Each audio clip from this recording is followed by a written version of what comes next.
Well, hello there, everyone.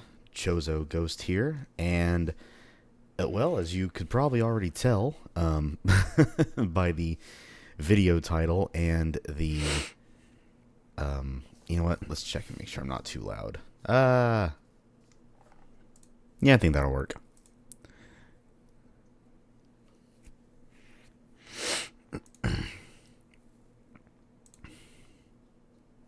I'm still going. Hello, everyone. Chozo Ghost here, and, yeah, as you can probably tell by the intro of the video as well as the title of the video, this is going to be something completely different from what I normally do. For those of you who have been longtime viewers or subscribers, welcome back. Those of you who might be new around here and are wondering, who is this guy? Well, I am Chozo Ghost, like I just said. I typically do video game playthroughs with commentary here on this channel. But I had a random idea pop into my head a short while ago. So, if you saw the post I made on my channel, and if not, go ahead and look at it now. I'll give you some time. But I ordered a copy of Doom Guy, Life in First Person by John Romero. I actually had received it. Like, the picture that I took for that post on my channel is the picture of my personal copy. I had received it in the mail that day when I came home from work. And I had gotten this really random idea, this wild hair, if you will, to read this book on YouTube. Do like an ASMR reading time with Chozo, if you want to call it such a thing. People seem like they were excited about this type of concept. There are people I've seen comments on my videos for various series saying how they like the sound of my voice and they think that I should do some stuff like this, or maybe like an audiobook or something. I was like, well, I mean, if that's really what you guys want, who am I to say no, right? So yeah, I think this was at some point last week. I thought to myself, you know what? I've been wanting to get this book for a while, and screw it, we'll do a reading of it together on YouTube. If you guys have a copy, you can follow along. If not, you can just listen. Turn on the subtitles, if you will. Hopefully the auto subtitles are good enough.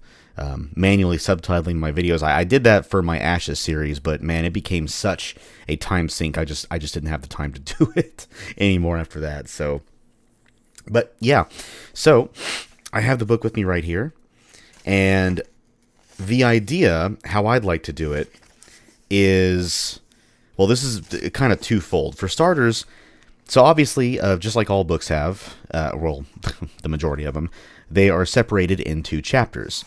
This book specifically having 27 of them, in addition to the epilogue and the acknowledgments in the very back. But similar to games that John Romero himself had worked on, like Doom, Wolfenstein 3D, Quake, the book is also separated into episodes, 4 to be specific, much like Doom and Quake both had. So instead of names like, Knee Deep in the Dead and The Shores of Hell and Inferno and Thy Flesh Consumed and all that, the episodes of this book, which each contain a varying amount of chapters, are called Prototyping, Development, Launch, and Post-Launch. So basically this book goes into detail about, what I can gather anyway. I haven't read it yet. This is going to be a live reading for me as well. So basically, the idea behind coming up with games like Doom and Wolf 3D and what John wanted to get into after the launch of Doom and Doom 2.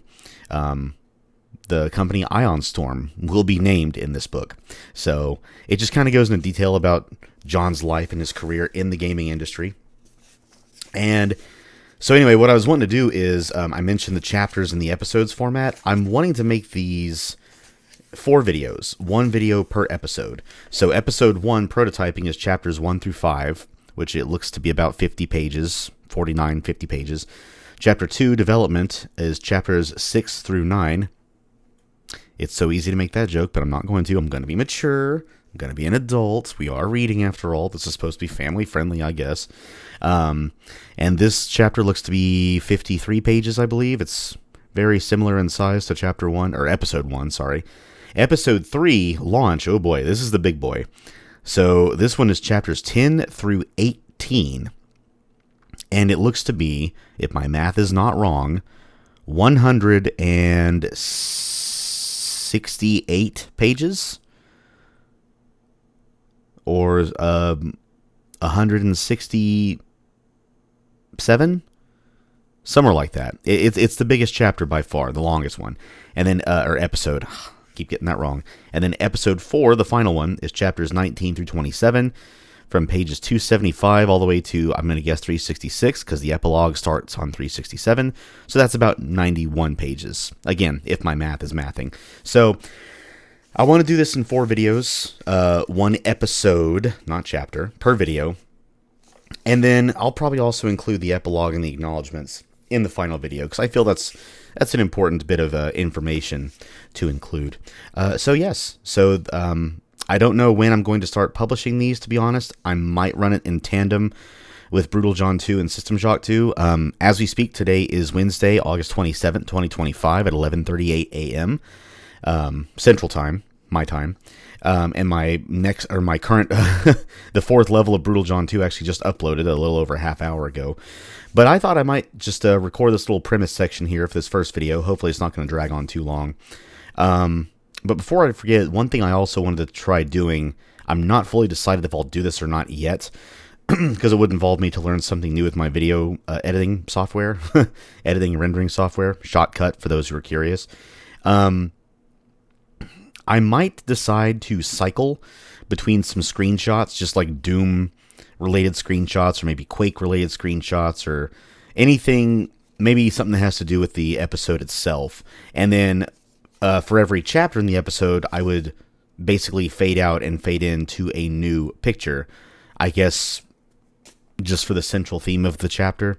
So, like I said, episode 1 is what, 5 chapters? I would flip through like 5 different stills for that. I'm still deciding on that. I would have to learn how to do that. It probably isn't that hard to learn, to be honest, but it's something I would have to learn.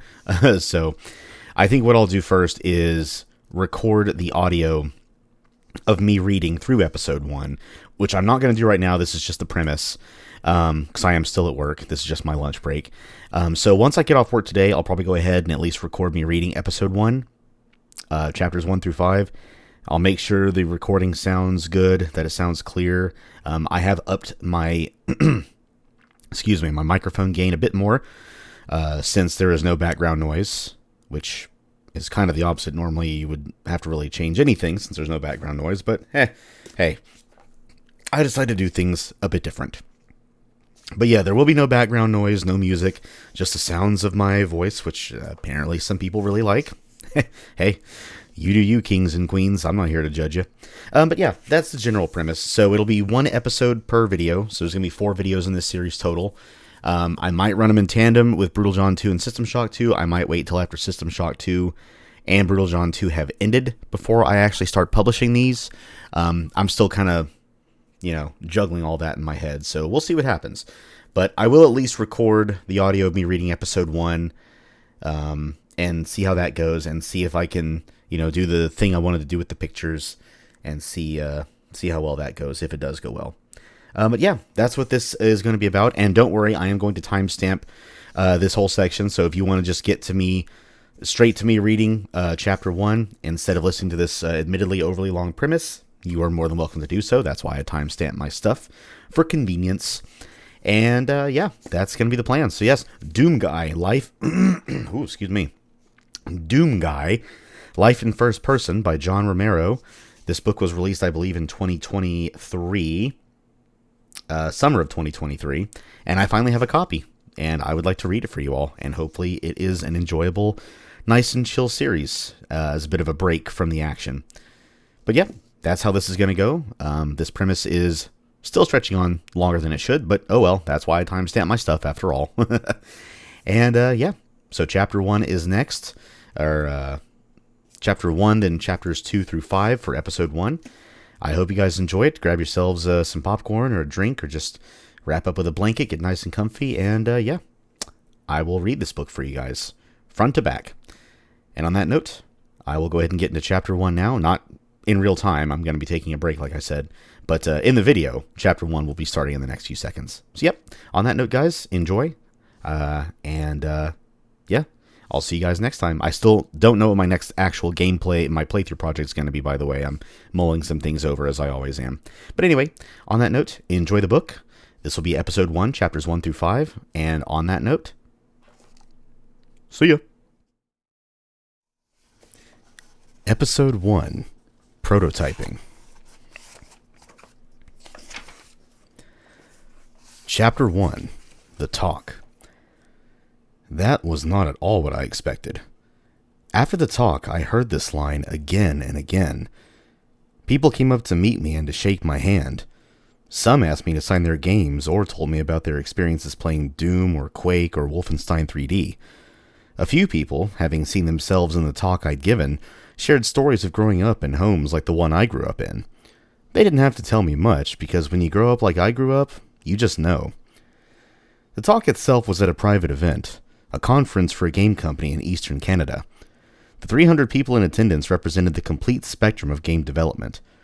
There were programmers of every type, game designers, level designers, artists and animators, musicians, and audio engineers. I recognized some of the biz people from other game dev conferences. I remember when the HR and events team first reached out to me about giving this talk. They told me they wanted something different. People know a lot about your games. We wonder if you could talk about something new. I was puzzled by their request, though. What might I talk about to a room full of game developers if not my games? We have an idea, the events person said. We wondered if you could talk about yourself, your story. You know, everything that made you make the games you made. Where you come from, your background. We think people would enjoy that, and it could be inspiring, particularly to your junior team members.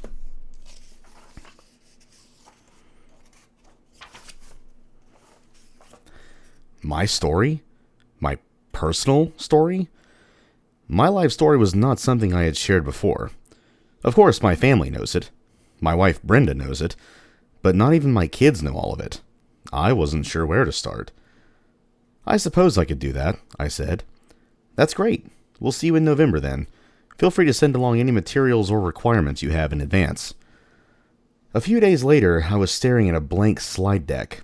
I typed my life on the first slide. It was going to be a 45-minute talk with 15 minutes for questions. I had a lot of slides to go. Exactly what parts of my life did they want to know about? Everything that made you make the games you made. Everything. So I put it all in there, the whole story. Or what you could tell in about an hour anyway.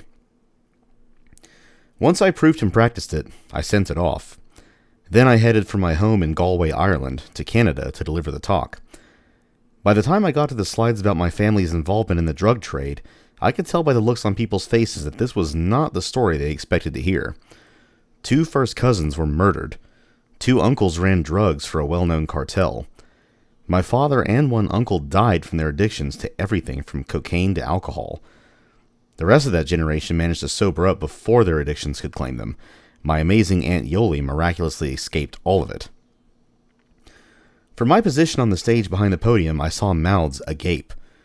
From the word murdered, there were more than a few audible gasps. Perhaps they expected something different. A middle-class, bright kid who grew up in a stable home in the 70s and 80s with lots of electronic toys like Mattel's electronic football, or Simon to inspire me. My reality was a lot different than that, but I liked my reality all the same. It was all that I knew, and it made me grateful for the good in my life, and there was a lot of good around me. My talk started with 1972. I was a scrappy, impish-looking 5-year-old with dark, wavy, unruly hair and thick glasses, which I've had forever, and nightmarish teeth that came in splayed and overlapping. We lived in a small house on South Oregon Drive in a low-income barrio in Tucson, Arizona. My parents, Alfonso and Jenny Romero, were young, both of them 22. My father was 5'8" with jet black hair, brown eyes, and sepia-toned skin. My mother was the same height as my father, hazel-eyed and fair-skinned with blonde hair that she wore pinned to the top of her head. My mom took care of me and my 3-year-old brother Ralph, and she sewed clothes for the family and others to earn extra money. My dad fought rock for a living in the Pima County copper mines that surrounded Tucson. As couples go, they were equipped with energy, love, laughter, and flashes of rage. There was always beer around. While my family is now known for programming and design, I told the audience, mentioning with pride that my son and two stepchildren also worked in games, my family has also known tremendous success in dealing drugs and drinking vast amounts of alcohol. I laughed, and a few others did too. My father grew up in the barrio in South Tucson in a house beside his father Alfredo's junkyard. My grandparents' house always felt like home to me. Walking in the front door, the first thing to hit you was the smell of my grandmother's cooking. My grandma Socorro, we called her Suki, was a nurturing machine. She hugged and fed everyone and constantly pressed out tortillas made from flour, Sonoran style. I loved everything about her food, especially the heaping dishes of frijoles, crispy tacos dorados, and Spanish rice seasoned with tomatoes, peas, carrots, green onions, cilantro, and whatever else she happened to throw in. Food is so central to Mexican culture, and no one makes it better than a Mexican grandmother. When my grandma passed in 2007, the surviving children and grandchildren spontaneously started exchanging her recipes we'd gathered over the years, and my cousin Trisha put them all into a binder, which was shared with the family. Every one of us treasures it. If you walked in the door of my grandma's house, you were going to be fed. It was the way she welcomed you and told you that she loved you. It was always the same when I walked through the front door. Hola, mijo, she'd say before she turned and walked into the kitchen to get a plate. I'd sit at the table, and her food would appear in front of me. To this day, I still cook on my grandma's comal, a flat cast-iron griddle my grandfather made for her from the top of an iron barrel. Inside my grandparents' house, it was a picture of domestic bliss. Outside the house, in the backyard, it was often a party that went on late into the night. My father, aunts, uncles, and their friends were drinking, singing, and having a great time. My cousins added to the fun. It was a constant, chaotic family gathering with all of us running around. There was a lot of love, music, and food, and a whole lot of beer. Everyone spoke Spanish except the kids. In the 1970s, parents wanted their children to fit in and assimilate, so they didn't teach us Spanish. It was a misguided hope that we would escape some of the racism our parents experienced, and it came at a cultural cost. In addition to being Mexican-American, I'm Yaqui on my father's side and Cherokee on my mother's side. There was a family at the end of South Oregon Drive who lived in an adobe hut with an actual teepee next to it. They had a rug for a door and dirt floors. I went to school with the boy who lived in the adobe hut, and we sometimes played together. No one else I knew had a house like this, particularly with the teepee. I would learn later in life that they were used by the Plains tribes and not the Yaqui. When I asked my parents about my friend's home, they let me know that we were two of a kind, even if we didn't live in houses that looked the same. My mother's family, in contrast, lived in the Glen Heather suburb of East Tucson on East 17th Street. There was a shiny new school with a big field I could see from their back fence, and everything was paved and nicely landscaped, unlike the dirt alleys and random cacti near our place. My maternal grandparents, John and Ann Marshall, spoke only English.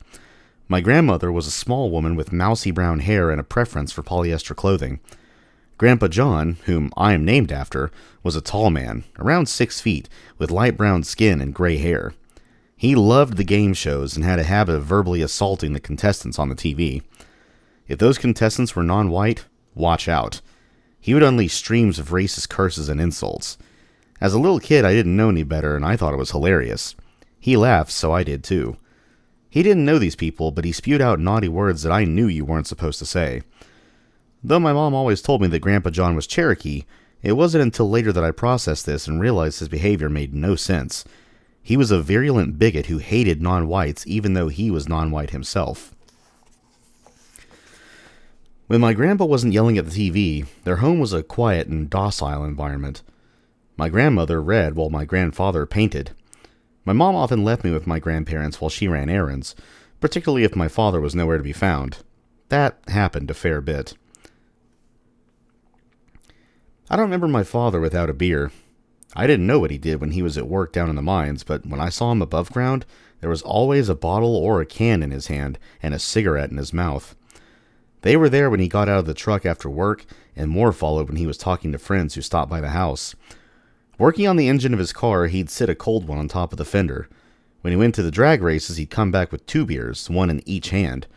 Sometimes he'd take us out to the Sonoran Desert to scavenge for mesquite wood to cook carne asada, and he'd have a beer can between his legs as he drove and a cooler in the back that carried still more. My father was the life of any party. People tell me that to this day.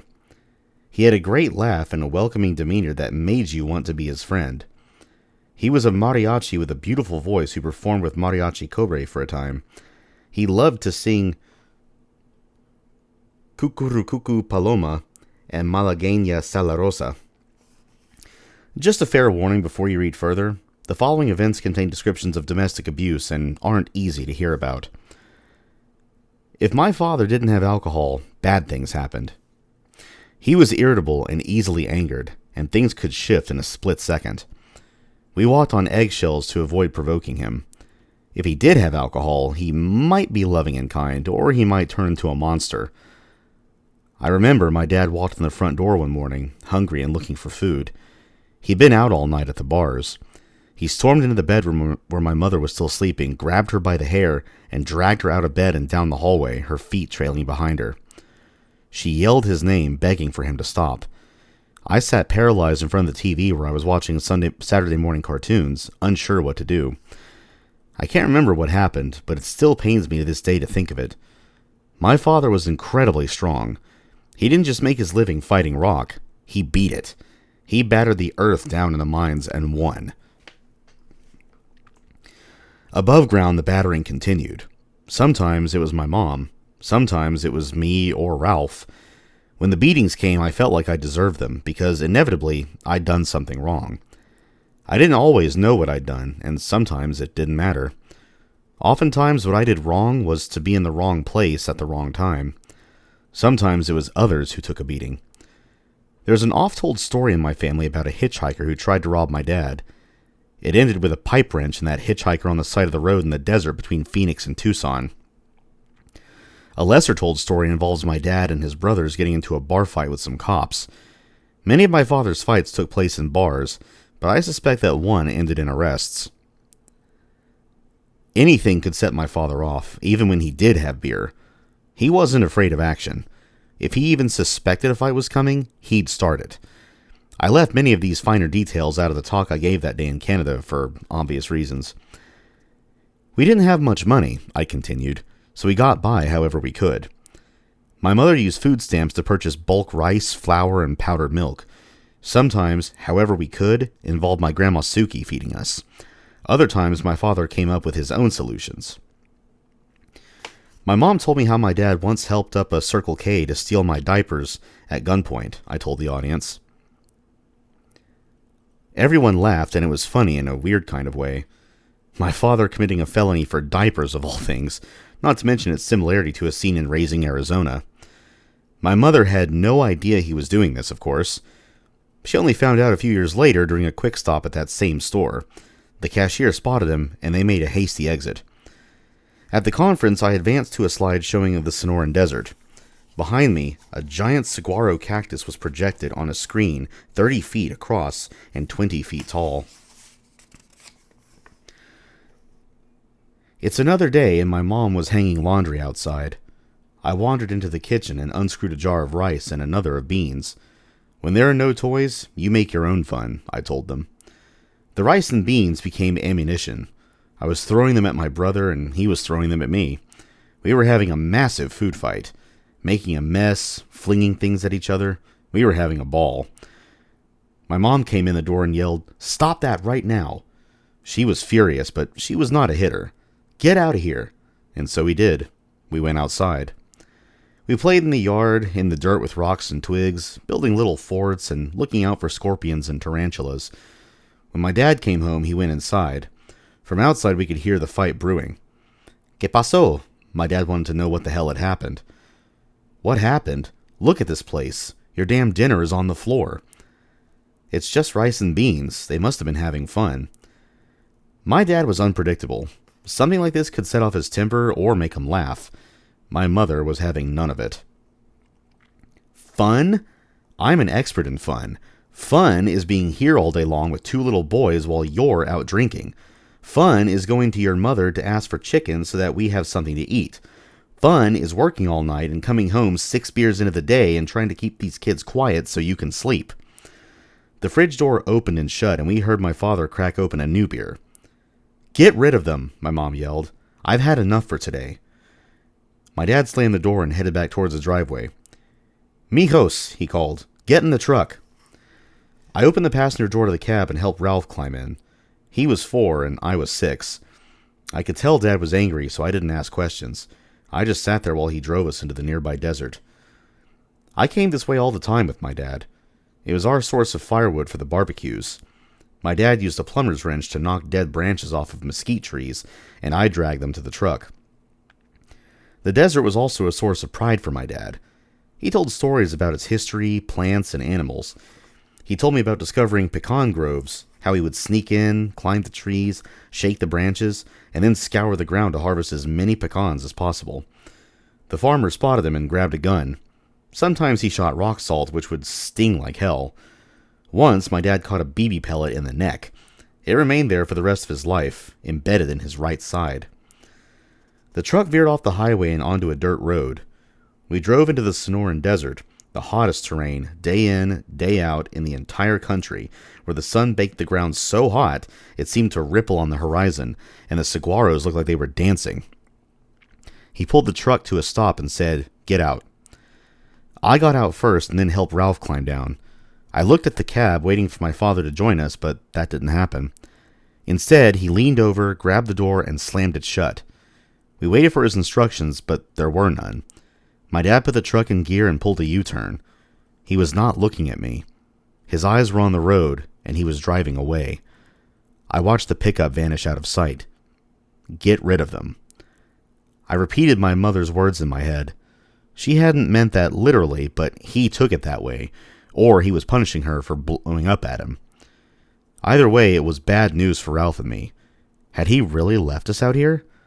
There was nothing but bone-dry desert in the dry bed of the Santa Cruz River. We couldn't even see the highway. I looked around. I had been close to here before. The pecan groves were somewhere nearby. Ralph started to cry, so I grabbed his hand and told him, "I think I know the way." We started to walk back towards the highway. It was hot, but being 6, I was blessed with naivete. It's only when I got older that I realized just how many ways this could have gone wrong. I hoped a police car would come by, or one of our uncles or our grandpas. They could drive us home. I knew where to go, to the highway. I hoped Ralph could keep up. He had to. "This is the right way," I reassured Ralph. The larger saguaros were like landmarks. We walked for 30 minutes. I scanned ahead, and then, rocketing down the highway, I saw a familiar sight. Dad's pickup. It screeched as it braked to make the turnoff and headed our way. The truck stopped, the passenger door swung open, and my mother ran toward us. She was crying, yelling our names. She dropped down to her knees and pulled us close. My dad said, "Get in." I helped Ralph into the cab and then climbed in myself. Our mother got in behind us. Dad put the truck in gear. He didn't look at me. His eyes remained on the road the whole way home. He didn't say a single word. Neither did we. We knew better. Years later, my wife Brenda asked my mother about this incident, and my mom drew in a shocked breath. "Oh my God," she said. Tears started to well in her eyes. "You remember that, Johnny?" I had never discussed it with her. In my family, when something bad happened and was over, you didn't bring it up again. "I do," I said. She was crying, which of course made me tear up too. "Tell me you're okay. Did it affect you?" "I'm okay," I said. "I'm okay. It didn't affect me." "Does Ralphie remember?" I nodded that he did. Ralph and I had talked about it before. She put her head in her hands. "It wasn't your fault, Mom." She told us the story of him arriving home without us and her asking him where we were. "I got rid of them," he said. "You what?" she cried. "You got what you wanted." She screamed at him to get in the truck, screamed all the way. "How could you? What's wrong with you? Where are they?" The truck tore up the road, past the edge of town, out by the pecan trees. That's when she saw us walking. All these years, she'd kept the story to herself, hoping we didn't remember, hoping that it hadn't affected us. Most of the time, my father was fun, blasting music, singing, working on cars, laughing, cooking. We camped and explored in the desert. My love for our traditional food and my sense of humor come from him. He told me that he loved me every night before I went to bed. I love you, mijo. When he passed away, in the same house in which he was born, he was ill from a lifetime of drinking and drugs. I tried to help him many times. I bought him a house and sent him to rehab. At the end of his life, he had just a few possessions, including a folder that contained the things most important to him, his GED and a photocopied magazine article about me, his son, mijo, who made computer games. I told the audience all these things, how growing up in this family made me take nothing for granted, how my mom ended up finding happiness, how that happiness led to my first computer, and how that first computer led to the games everyone knew, Wolfenstein 3D, Doom, and Quake. When the talk was done, I thanked everyone and stepped off the stage. The crowd of game developers applauded, and the chorus of, "That wasn't what I expected," commenced. Chapter 2. More ROM than RAM. I have hyperthymesia. Neuroscientists and researchers call this condition, quote, highly superior autobiographical memory, end quote, and pop culture fans and journalists frequently apply the phrase total recall, taken from the movie adaptation of We Can Remember It For You Wholesale, a classic Philip K. Dick story about implanted memories, to describe it. Based on what I've read about hyperthymesia, many people with the condition regard it as a curse. It's easy to imagine painful scenarios, as if straight out of a Stephen King novel, or Groundhog Day, that involve reliving the past's disasters and humiliations in a vivid, never-ending loop. I actually can see scenes from the past, images, often fully realized, in my mind's eye. I can home in on distinctive details. Sometimes, the setting activates other specifics tied to the scene, the song that was playing, the weather that day, that are not part of the visual. I can relive encounters with people, recalling actual conversations, reactions, laughter, anger, sorrow, and I can tap into how I was feeling at the time, my own internal life. You can see how this condition could be a real challenge for some people, but I am fortunate. While I experience the past events in my life, both the good and the bad, I am an analyzer, not a ruminator. Escaping into my memory and imagination is something I enjoy, as I think this book will attest, and it's an incredibly useful skill when creating and playing immersive games. Even as a small boy, I could get lost in playing make-believe, inventing simple games, like throwing rocks at a target or drawing pictures. Consciously or not, my personality traits have conspired to turn my condition into an asset, a gift. I am primarily self-taught. From the age of 12, I worked at odd jobs whenever I could because money was tight in my family. Being short on cash also meant being short on time. Having the ability to absorb massive amounts of detail and retain that information was a great advantage. I didn't realize it was even a condition when I was a kid. It was just the way I was. My teachers called me gifted, but neither my parents nor I knew what it meant, and even if we did, I'm not sure there was anything we could do about it. This gift only extended to things I really cared about. The rest, which included some subjects at school, was forgotten. I get the impression some experts view the origins of hyperthymesia as a sort of chicken or egg condition. Does it lie dormant and then present itself, or do those who have it create it? There is an argument to be made that I sharpened my memory, that I created my condition due to my obsession with programming and games. As a teenage boy in the 1980s, I realized information on programming was hard to come by, so I forced myself to retain technical information and memorize the internal details of computers, memory maps, ROM locations, hardware switches, and tons more stuff. I did it quickly, which, in turn, expanded my ability to retain and access precise memories of almost everything else. Of course, there's irony here.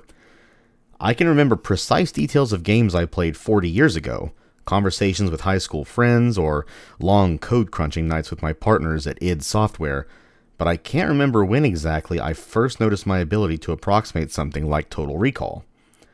At any rate, I thought I'd mention my condition up front. A lot of ink has been spilled about my life and my projects. A great deal of the reporting on me, and the work I've done, has been filtered through other people. Some of it has been accurate. Some of it has been way off base. I can't speak to other people's ability to accurately recall events, but I can speak to mine. Several people, including my id Software co-founders John Carmack and Tom Hall, have said they leave their memories with me because I'll remember them and refer journalists to me when they can't remember something. More than once, I provided gentle corrections to people online because I believe history, accurate history, is important. So when I say that my version of events is true, it's based on a condition that is rare, strange, and real. As many before me have noted, we are our memories. They provide us with our background, with our context, our perspective. They cement our most important relationships, and they inform our future. We are also shaped by family, which in turn shapes those memories.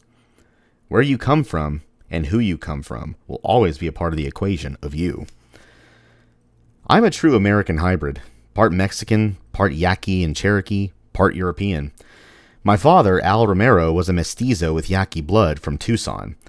He was a talented musician, a ladies' man, a high school dropout, and a lover of fast cars. To my mom, Ginny, he was a real catch, and vice versa. He was also a second-generation miner and fourth-generation badass. His grandmother, my great-grandmother, Elvira Duarte de Morales, was a full-blooded Yaqui and a powerful, successful madam in Nogales, Mexico, a fact I only discovered in the last decade. I met her once when I was 5 years old on a visit to Nogales, which is a town that sprawls across the Mexico-Arizona border. I remember bouncing along a rut-filled dirt road, Calle Gallena, to a house on a hilltop with a small chapel across the street. Inside the sizable house, I was shown a picture of her as a beautiful bride. Decades later, as my wife and I were doing research for her Chicago gangland strategy game Empire of Sin, we learned about the family brothel. Mama Elvira was a businesswoman and did not put up with any weakness from anyone, Aunt Yoli, one of Elvira's grandchildren, told me. She raised her family during very hard times and did whatever she had to do to make ends meet. She was a very proud woman, hard and strong. I was sort of afraid of her because she was so rigid and tough. Mama Elvira opened 3 brothels. Each of these clubs, which included the Waikiki and the B-21, was fronted by a legitimate restaurant and bar. Her sons worked as bartenders. The Waikiki issued bordello tokens stamped with Your Place in Nogales and Open Day and Night. I've seen a number of them for sale on coin collector websites. These tokens were likely purchased by patrons and redeemed for sex or booze to circumvent money for sex laws, and there's little doubt they also functioned as promotional items. Mama Elvira was a tough, powerful woman, but she was also a madame with, if not a heart of gold, a serious sliver of kindness. Her business had a frequent side effect. Women got pregnant. According to Aunt Yoli, Mama Elvira would support them and even raise their kids if they couldn't afford it. This meant she built additions onto her house with rooms and beds for all the kids. Family lore has it that she raised about 40 children this way. She finally exited the business after winning $250,000 pesos in a lottery. She had a little chapel built across the street from her family home, sold the 3 brothels, and lived out the last third of her life as a law-abiding woman. When her first husband, Duarte, got sick in his old age, Mama Elvira took him in, caring for him until he died. I don't think she softened up entirely. My favorite story of my gritty great-grandmother might be this. In her old age, when she complained of crippling pain in the back of her neck, one of her friends told her about a local folk remedy, that eating rattlesnake meat would relieve her symptoms. Mama Elvira decided to give it a try. She hired a man to hunt rattlers and bring them to her. Then she would grind up the meat in a blender, cook it, and eat it. She claimed it helped. My father's mother, my beloved Grandma Suki, exuded a similar unstoppable, deal-with-it house mother vibe. She was the only one of Mama Elvira's children born in the U.S. Elvira specifically traveled to Tucson at the end of her pregnancy with Suki to make sure she had an American daughter. Given her own sons' behavior, Grandma Suki also didn't recoil from living on the other side of the law. Suki remained in Tucson until 8th grade and then rejoined her mom in Nogales. I count her as one of the most instrumental figures in my life. A loving, caring woman who steeped Mexican culture into my bones. The music, the food, the style, the love of family. More importantly, she provided a dose of stability, comfort, and ballast for everyone who crossed her path, including my parents. My parents needed that ballast. They were high school sweethearts who got married as soon as my mom turned 18. They were young, poor, unworldly, and pregnant. with a limited network of support. Not the ideal circumstances to start a family, but they were in love, so they really didn't care. My mom wanted away from her family, and who could blame her? Her parents, John and Ann Marshall, were the opposite of my Grandma Suki. They weren't badasses, they were hardasses. A judgmental, unsupportive Depression-era couple, and as I mentioned, my grandfather was also incredibly racist. More than he hated non-whites on TV, Grandpa John really hated my father, the Mexican who married his daughter. When my mom walked down the aisle in her self-made wedding gown, he wasn't there. Tired of the racism they experienced as a mixed couple in Tucson, my newlywed parents relocated to Colorado. My mom was 4 months pregnant when they pulled into town, and my dad soon got a job selling jewelry at Zales, but the gig ended when he got caught stealing. I was born 6 weeks early in Colorado Springs on October 28, 1967. My arrival didn't do too much to warm up the Colorado winter for 2 lifetime desert dwellers, and a few months later, they packed us up and we returned to my Grandma Suki's house, and my father went to join his dad Alfredo in the mines. One fact eased my mother's transition into the house: the fact that Tucson was a very Mexican place, even if you were white. Unlike 99% of America, the Mexican influence was everywhere there. Spanglish was a part of the local language. My dad's best friend at Sunnyside High School, Pat Snyder, and his wife, Judy, my mom's best friend, were both white, but they used tons of Spanish phrases. When I met them decades later, after they relocated to Idaho, I was shocked by how much Spanglish filled the conversation. So my mom, who grew up in a more middle-class neighborhood, wasn't totally behind the curve at her in-laws' house in the Tucson barrio. Grandma Suki welcomed her, and me, with open arms. Barrio means neighborhood, like borough in Spanish, but in the U.S. it has come to mean a lower-income urban area populated by Latinos. My grandparents lived on South 6th Avenue near East Nebraska, raising a family of 8 in a 3-bedroom house. There were paved streets, but the alleyways and side streets were dirt. My grandfather had purchased a lot behind the house which served as a junkyard. Sometimes I think about my mother, 18 and from the nicer side of the tracks, coming into Tucson with her baby to live with her in-laws in a house next to a junkyard filled with rusting cars, discarded kitchen appliances, and tires. Despite her Tucson roots, that still must have been strange for her. Who lives next to a junkyard? My grandfather, Alfredo, never ran the junkyard as a business. There wasn't even a sign outside the lot. He and his sons amassed car, truck, and camper parts and sold stuff when the opportunity arose. My uncle Tito eventually went into business renovating used RVs, but that was the closest the lot ever came to being an operating business. I assumed it must have done well since Uncle Tito was always flashing lots of cash, walking around with $4,000 in his pocket. I later learned that another family business was responsible for that. Inside Grandma Suki's house, activity was constant, a welcoming refuge filled with food, music, and life. My father was the youngest of 6 kids. He had 2 brothers and 3 sisters, and they were frequently in the house too. My uncles Ralph, Rafael, and Tito, Alfredo, also worked in the mines at various shifts, and often dropped by with their kids and wives and girlfriends. So there were cousins to look after me and to play with. Grandma Suki cooked continuously, all day, every day, churning out fabulous, spicy food, paper-thin flour tortillas with deliciously shredded machaca, carne asada, carnitas, and pollo, and frijoles, and more frijoles. There was plenty of music, traditional mariachi favorites, norteño, and rock. There was also plenty of drama, even in the early days of my parents' marriage. They had problems, or perhaps I should say my father had many problems and my mother had one big one, my father. My dad was a drinker, a gambler, and prone to explosive violence. His problems turned into my mother's life into a daily nightmare. Her violent husband was also her primary provider, and she was almost entirely dependent on him for money. But even when he was working, she couldn't rely on even part of his salary making it home, because he sometimes gambled it all away. She was an excellent seamstress and took in whatever sewing and mending work she could find to earn cash. For years, Suki was her main support network. When our cupboards were bare, when my father went AWOL, when my mother was barely hanging by a thread, my grandma was there to take care of us, feed us, and love us. Adding to the drama and domestic chaos, no doubt, were my uncles' extracurricular gigs, too, although I was completely unaware of them when I was little. Uncle Tito sold heroin and wound up serving time. Uncle Ralph ran drugs north and south for a cartel and sold weed until the day he died. I remember him trying to gift me a bale of weed when I was visiting my father in Idaho. I turned him down.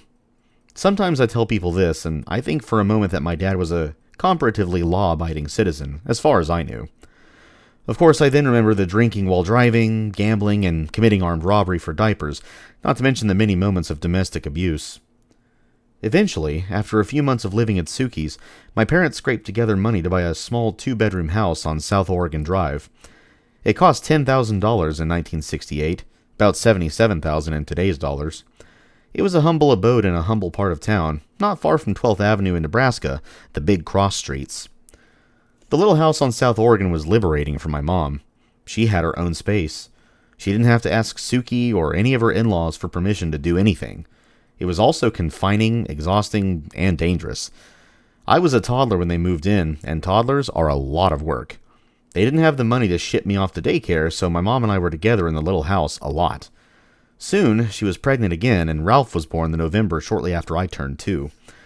It must have been hard, lonely work caring for 2 boys. At Suki's, there were always other people around.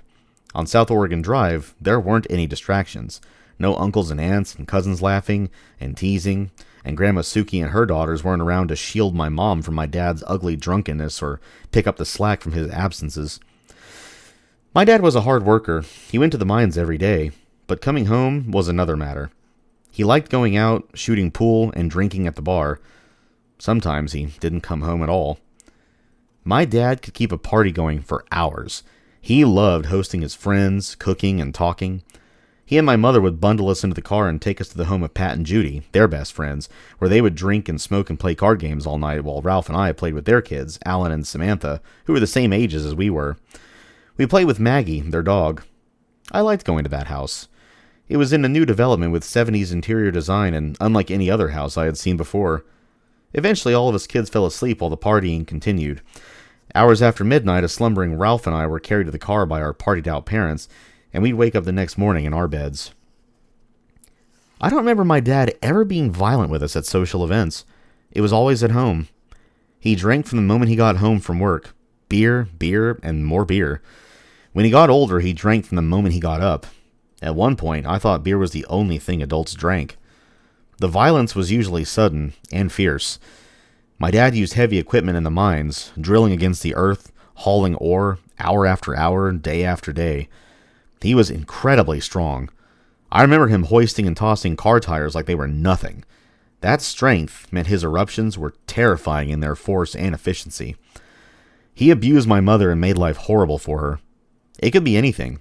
Sometimes the dinners she fixed weren't good enough, and he'd fling full plates of food across the room. My mother cleaned it up and started over. Unfortunately, she was accustomed to this type of behavior. My mom grew up watching her own father pummeling her brothers. It bothers me to think that must have played into her enduring this brutal treatment from my dad, and because her father had opposed the marriage to begin with, he certainly wasn't going to save her or let her move back in with him. She must have felt stuck between a rock and a hard place. She couldn't protect herself, and she couldn't protect her kids. Escape must have seemed unfathomable. Even as a little boy, I sensed that she felt this way. I didn't understand that she didn't have a means to support herself, or was tragically in love with and dependent on a violent alcoholic. I didn't know that her own dad shut her out and refused to help her. However, even at that young age, I did understand that the world was sometimes unfair, and that was that. There weren't really any easy options, and so you had to play the cards you were dealt. I believe that for both my mother and father, violence was part of the equation of living. Eventually, we became the target. One day, I was in the backyard throwing darts at the back of the garage. It was a wooden wall, and the darts stuck into it and made a nice sound when they hit. My aim needed work, though. I was a little kid. Eventually, a dart hit the window and broke it. When my mom found out, she went into her standard refrain when I did anything wrong. Just wait till your dad gets home. I knew I was in big trouble. To me, those words meant only one thing. My dad would remove his belt and use it on me. It wasn't a daily or even weekly occurrence, but it happened. Sometimes he would whip me pretty bad. Another time he suddenly grabbed my wrist and stubbed out his burning cigarette on it. He was buzzed. He was always buzzed. And I was playing with his lighter, and that upset him. I still have a scar on my wrist and others elsewhere. I process these events the same way computer engineers look at coding. Input in, input out. X triggers Y. To my kid brain, the events translated this way. You did something wrong, and this is what happens when you do something wrong. You get whipped, or you get left out in the desert and have to walk home. Mostly for self-preservation, I accepted what happened and moved on. In spite of all this, I never hated my dad. He told me he loved me, and I loved him. He picked me up and hugged me. He brought me the things he found in the mines, huge centipedes that seemed to belong in horror movies, shiny crystal rocks. He made us all laugh with jokes and sang to us.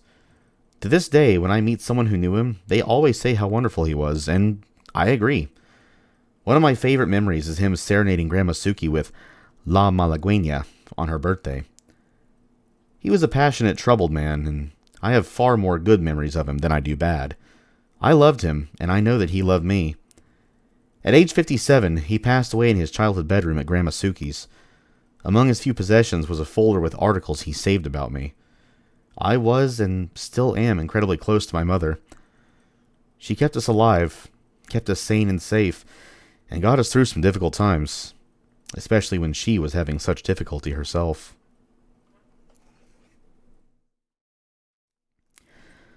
Chapter 3. Sonoran Son. As a little kid, my favorite place to visit, besides Grandma Suki's food-filled house, was a place my father never set foot in during his entire life. Grandpa John and Grandma Ann Marshall's house. And who could blame him? As I mentioned, Grandpa John was an unabashed racist who completely opposed my parents getting hitched. Even though his grandmother was Cherokee, he was disgusted that his daughter had married a Mexican who was Yaqui. I'm sure nobody expected him to embrace me, the offspring of the Union he was dead set against, but life is funny that way. I was his favorite. He adored me instantly, according to my mother, and I adored him back. Our relationship felt completely natural, and it was. Thankfully, blood, even blood he didn't like, was thicker than water where Grandpa John was concerned. As I got older and started talking and interacting with him, his affection for me grew and grew. My Grandpa John was originally from Henrietta, Oklahoma. He had the chiseled features, short gray hair, and a weathered, rugged face. Every time I was around him, he was the gentlest person. It was only later in life that I learned how violently he treated his own kids. He drank vodka every night, but I had no idea he was an alcoholic. In fact, I never saw him drink during the day. There were a few times when my grandpa was out of the house. I recall him attending my 8th grade graduation and going to see Silverado in Prescott. He really lived like he was personally quarantined. He watched TV all day and took naps. I rarely saw him eat anything. Grandma Ann was a petite woman, originally from Chicago. She lost her mother when she was 10 years old, something that affected her for the rest of her life. Her father sent her to a Catholic boarding school for a couple of years, and when she returned home, she found him remarried to a woman who had kids of her own. So she took a back seat and became more reserved, sometimes even cold. That said, she did have a soft side, but she would not put up with anything that didn't agree with her. She spoke up often. Overall, I heard her speak more negative comments than positive. She never traveled because my Grandpa John didn't want to leave home. Once they settled in Tucson, Arizona, that was it. My grandpa and I were an odd couple. Grandpa John was a crusty, creative, passionate man. A survivor of the Great Depression, his life had taken him to hell and back. His mother died when he was 3, and his father was rarely around. When he wasn't much of a parent. Food was scarce, and so was supervision. Grandpa John quit school after the 4th grade. When he was 11, his father threw a pitchfork at him, aiming to injure. The sharp-timed missile missed its target, but the message was received. John Marshall took to the streets, even though the Depression was on, and food, work, and money were hard to come by. He spent his early teens hopping train cars across the country with hobos. Eventually, he decided to join the army at 15, lying about his age. According to my mother, he needed food and a secure place to sleep. He also needed shoes. Joining the army was a move that ended nearly 4 years of hustling, hoboing, and hunger. As promised, his uniform included the first pair of new shoes he'd had since the death of his mother. His army cot was the first bed of his own, and the 3 daily seatings in the mess hall were the first regular meals he'd had in more than a decade.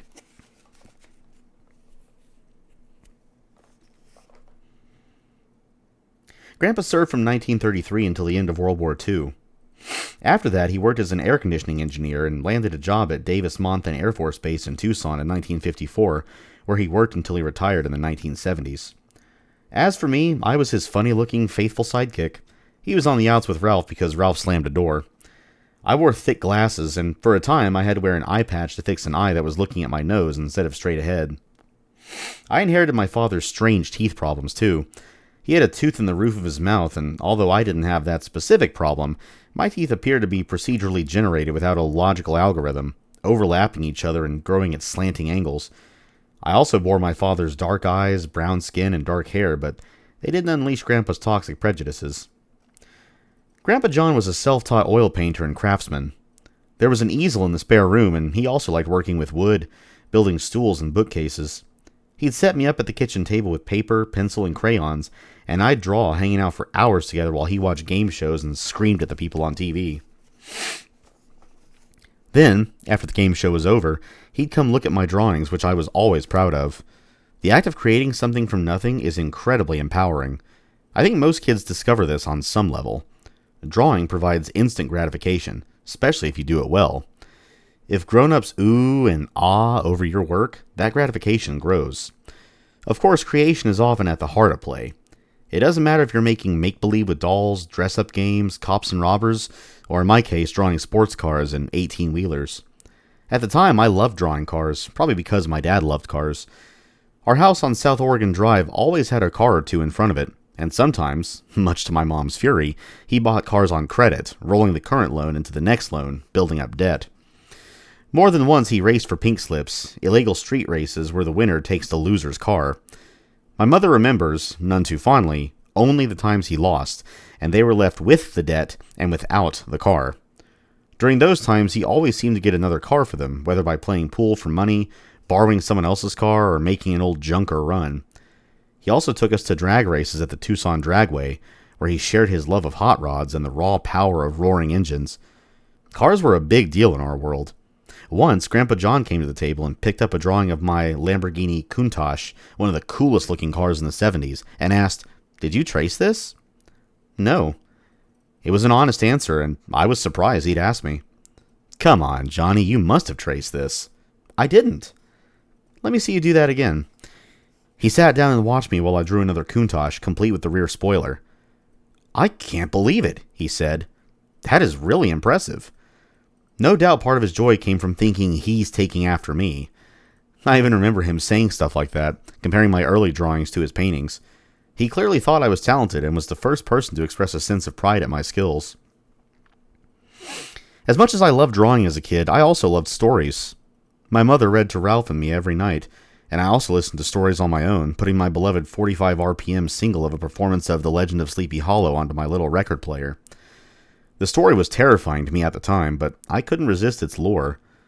I suspect this early interest in horror and the macabre is something I carried with me going forward. I picked up reading quickly and began exploring the books around me. Grandma Ann was a big fan of Charles Schulz's Peanuts cartoon strip and had a dozen paperbacks chronicling Charlie Brown, Snoopy, and the gang. Kids like me. I devoured those books, and although I didn't realize it at the time, they clearly inspired me a few years later, when, as a teenager, I started writing and drawing my own semi-autobiographical comic strips about a boy named Melvin. Like Charlie Brown, my cartoon creation was a long-suffering kid whose painful reality provided the punchlines. Of course, TV was as compelling as Peanuts. I grew up with Sesame Street, New Zoo Review, Mr. Rogers' Neighborhood, and The Electric Company. Like most of my generation, I also imbibed a steady diet of Saturday morning cartoons, with Scooby-Doo, Tarzan, and live-action characters like Electra Woman and Dinah Girl. I also soaked up animation reruns after school. The Looney Tunes and Merry Melodies series featuring Bugs Bunny, Daffy Duck, Elmer Fudd, and so many others. These shorts exploded with gags, crazy voices, absurd plots, and soaring music. It was joyful, anarchic entertainment to me. Little did I realize how these elements would shape my creative future. Grandpa John didn't just love game shows. He loved games in general, and so did Grandma Ann. They played cards, hearts, spades, rummy, at the kitchen table for hours at a time. Grandma Ann was a huge fan of bowling, and so was my mom. They went to the bowling alley practically every week. While I loved games of all stripes, I didn't bowl much. At the lanes, the grown-ups were serious about their fun. Little kids got in the way. But bowling indirectly was a gateway to games for me. I liked the bowling alley because they were pinball machines. I liked the bowling alley because there were pinball machines, and I loved pinball. The glitzy games offered action, flashing lights, and loud sound effects.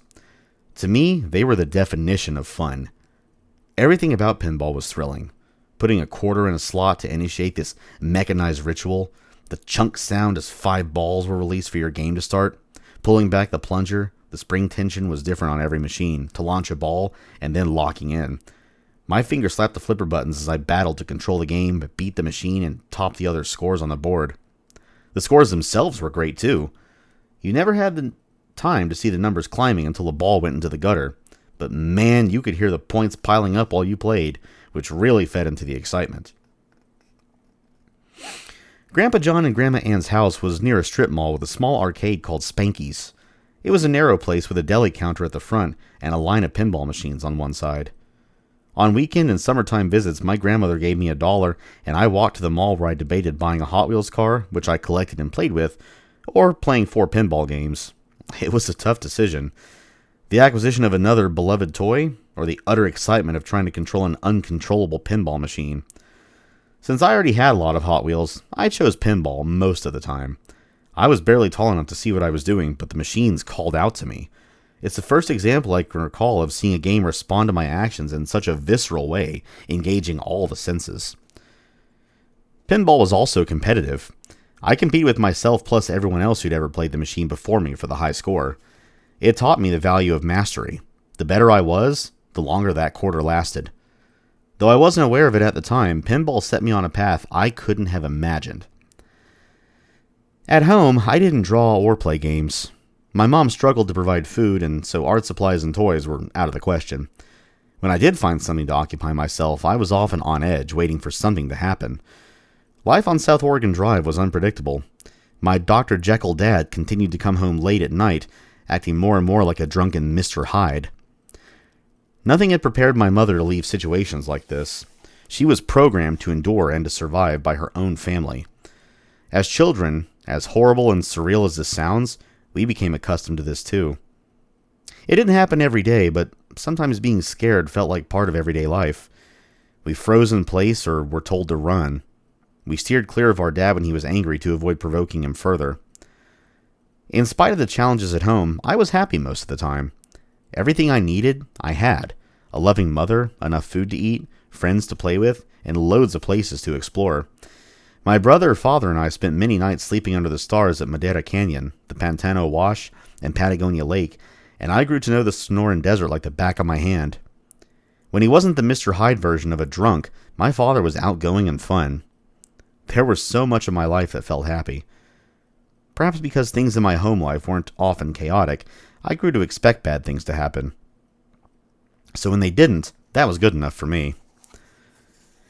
Even the challenging aspects of my life, the poverty and alcoholic chaos, had an upside.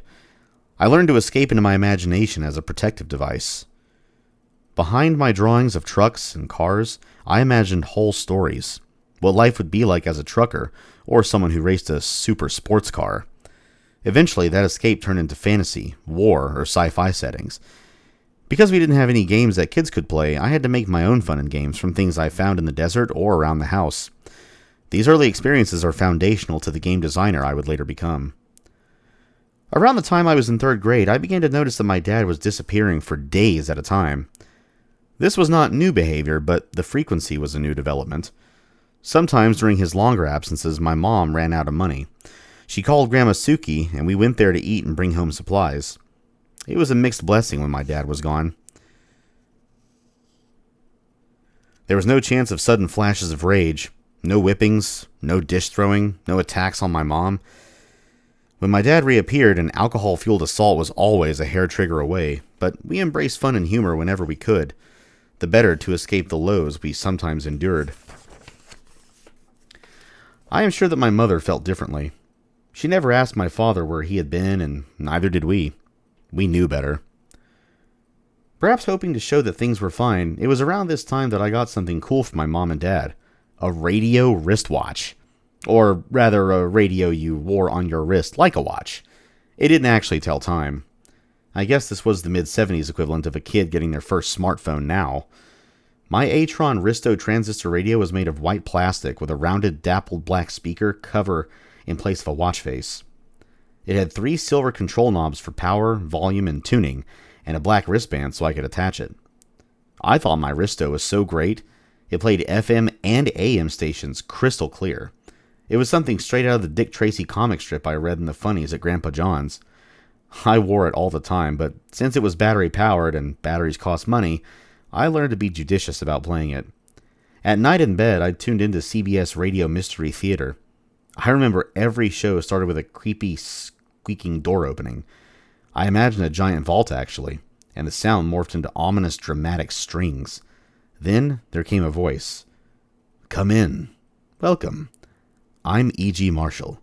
It was a classic old-school horror series hosted by a guy with my grandpa's last name who narrated and commented on these creepy horror stories. When the chilling episode was over, E.G. delivered his cynical sign-off. "Until next time, pleasant dreams," which I thought was both wicked and funny. The biggest event that occurred during 3rd grade was also a kind of horror story, but it began as a mundane-sounding venture, almost like the beginning of a country song. My dad told my mom he was going to the store for cigarettes. He got in the car and drove away. He never came home. Chapter 4. Uprooted. As the days ticked by, my mother became increasingly concerned that my father wasn't coming back. My dad may have stayed away from us, but Grandma Suki knew all. Her wayward son was still in Tucson, but he had moved in with a woman he'd been messing around with for months. They lived in a trailer home. It was not a big secret. Grandma Suki talked to my dad, and she relayed information to my mom. My father regularly cheated on my mother. Moving out, on the other hand, was new, and left my mother in a precarious position. She was 26, had 2 kids, and no job training or work experience. Her extended family support network, the thing most people rely on, was limited to her homemaker, 50-something mother-in-law. She refused to approach her parents for support, and it's not entirely clear that they would have given it anyway. Both were fans of the "you did this to yourself" line of reasoning. Learning this information about her cheating husband directly from my grandma helped clarify the situation for my mother. So did the fact he wasn't sending her any cash. That meant confronting 2 immediate problems.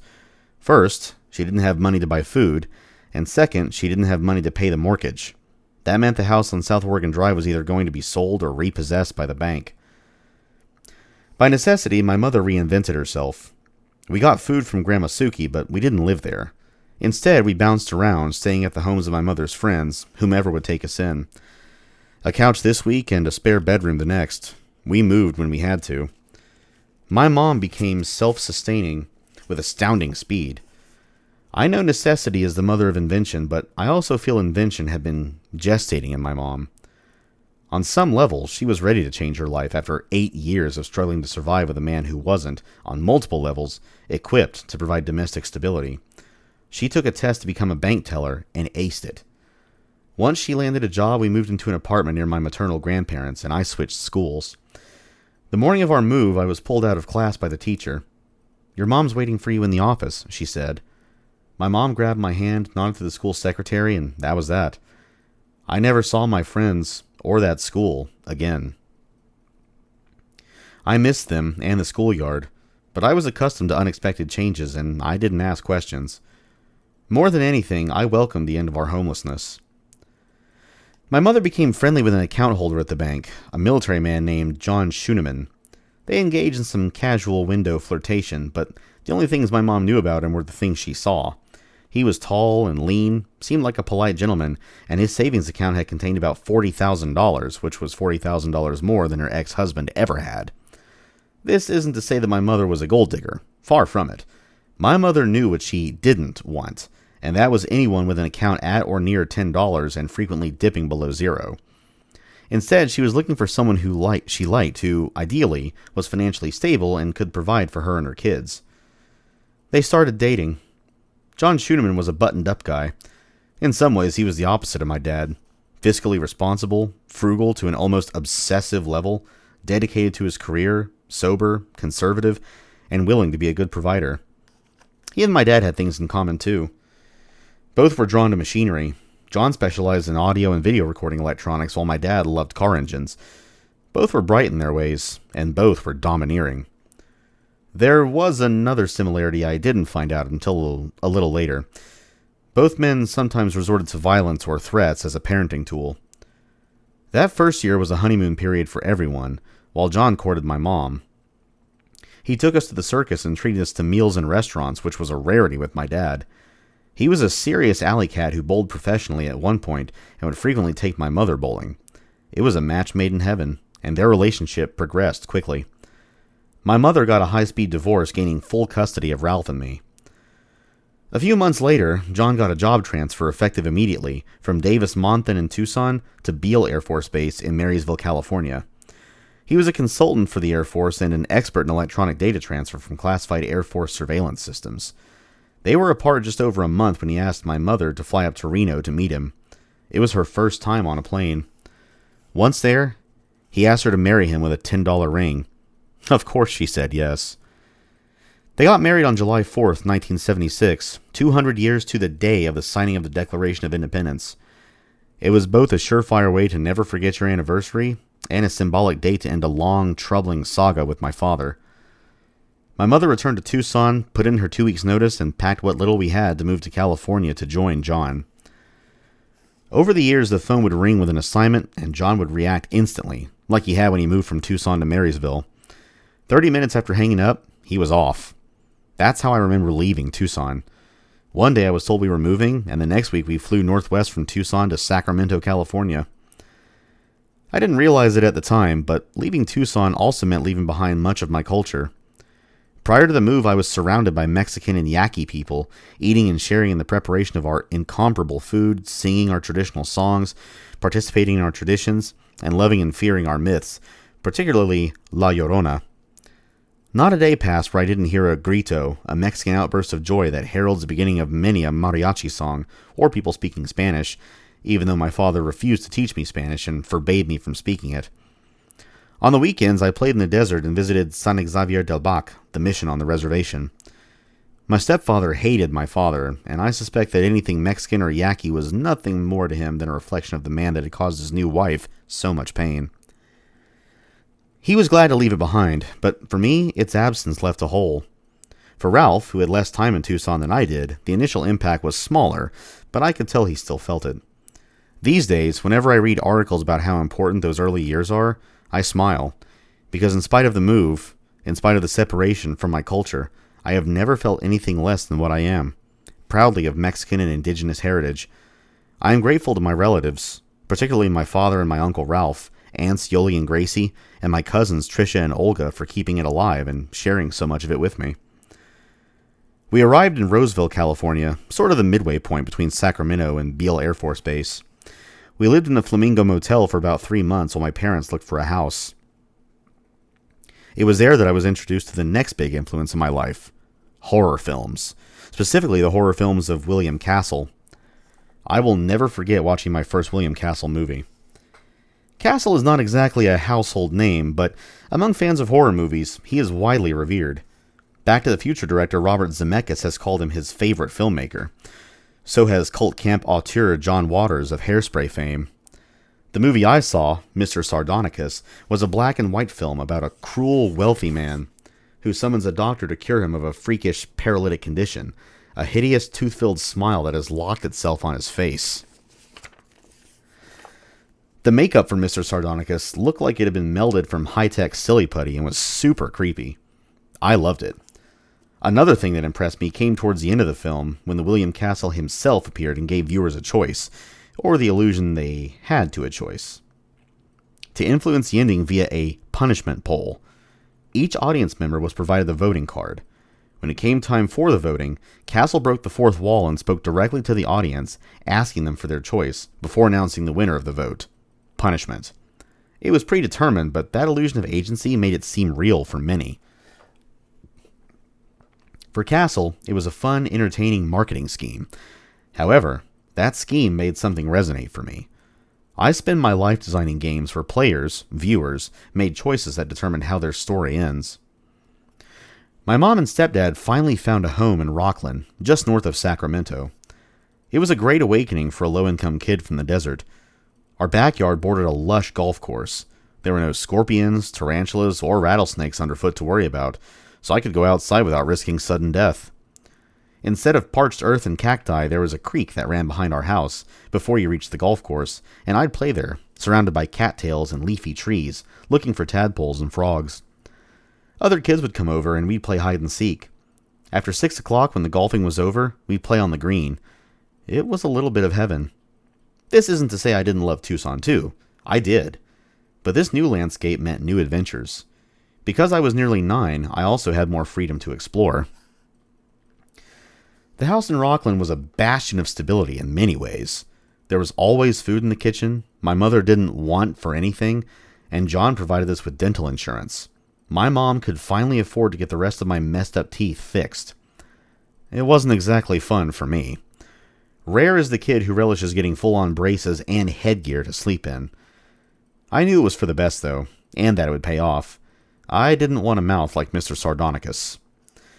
The only threat to my well-being, ironically, was the guy who made this semi-idyllic new life happen, my stepdad, John Schooneman. He regularly threatened physical violence. He told me he knew karate, told me he'd kick me into tomorrow, and other general threats whenever I wasn't behaving as he expected me to. This was his major tool, and it worked, particularly since I'd come from a home where violence was the norm. I did my chores as soon as I was asked or needed to because I didn't want to find out what would happen if I didn't. As I got older and increasingly independent, we clashed. John had been a drill sergeant in the Air Force, and in many ways, he was a drill sergeant out of the Air Force, too. It was his way or the highway. His rules and manner often struck me as arbitrary and unreasonable. I was an easygoing, neat, good-natured tween who did whatever was asked of me. Even my mother would say that I, quote, was always a good boy, end quote. Of course, like every kid my age, I also embraced being a kid. I was into playing, joking around, expressing myself, and experiencing new things. My even-keeled demeanor was a good thing, because my survival depended on literally rolling with the punches, mental, verbal, and eventually, physical ones. It's easy to see with 20/20 hindsight that my being a pleasure-seeking kid named Romero did not bode well in the Schooneman household. John loathed my dad, scornfully referring to him as the Latin lover. No doubt he detected my dad's genetic traces in my quest for fun, entertainment, and thrills.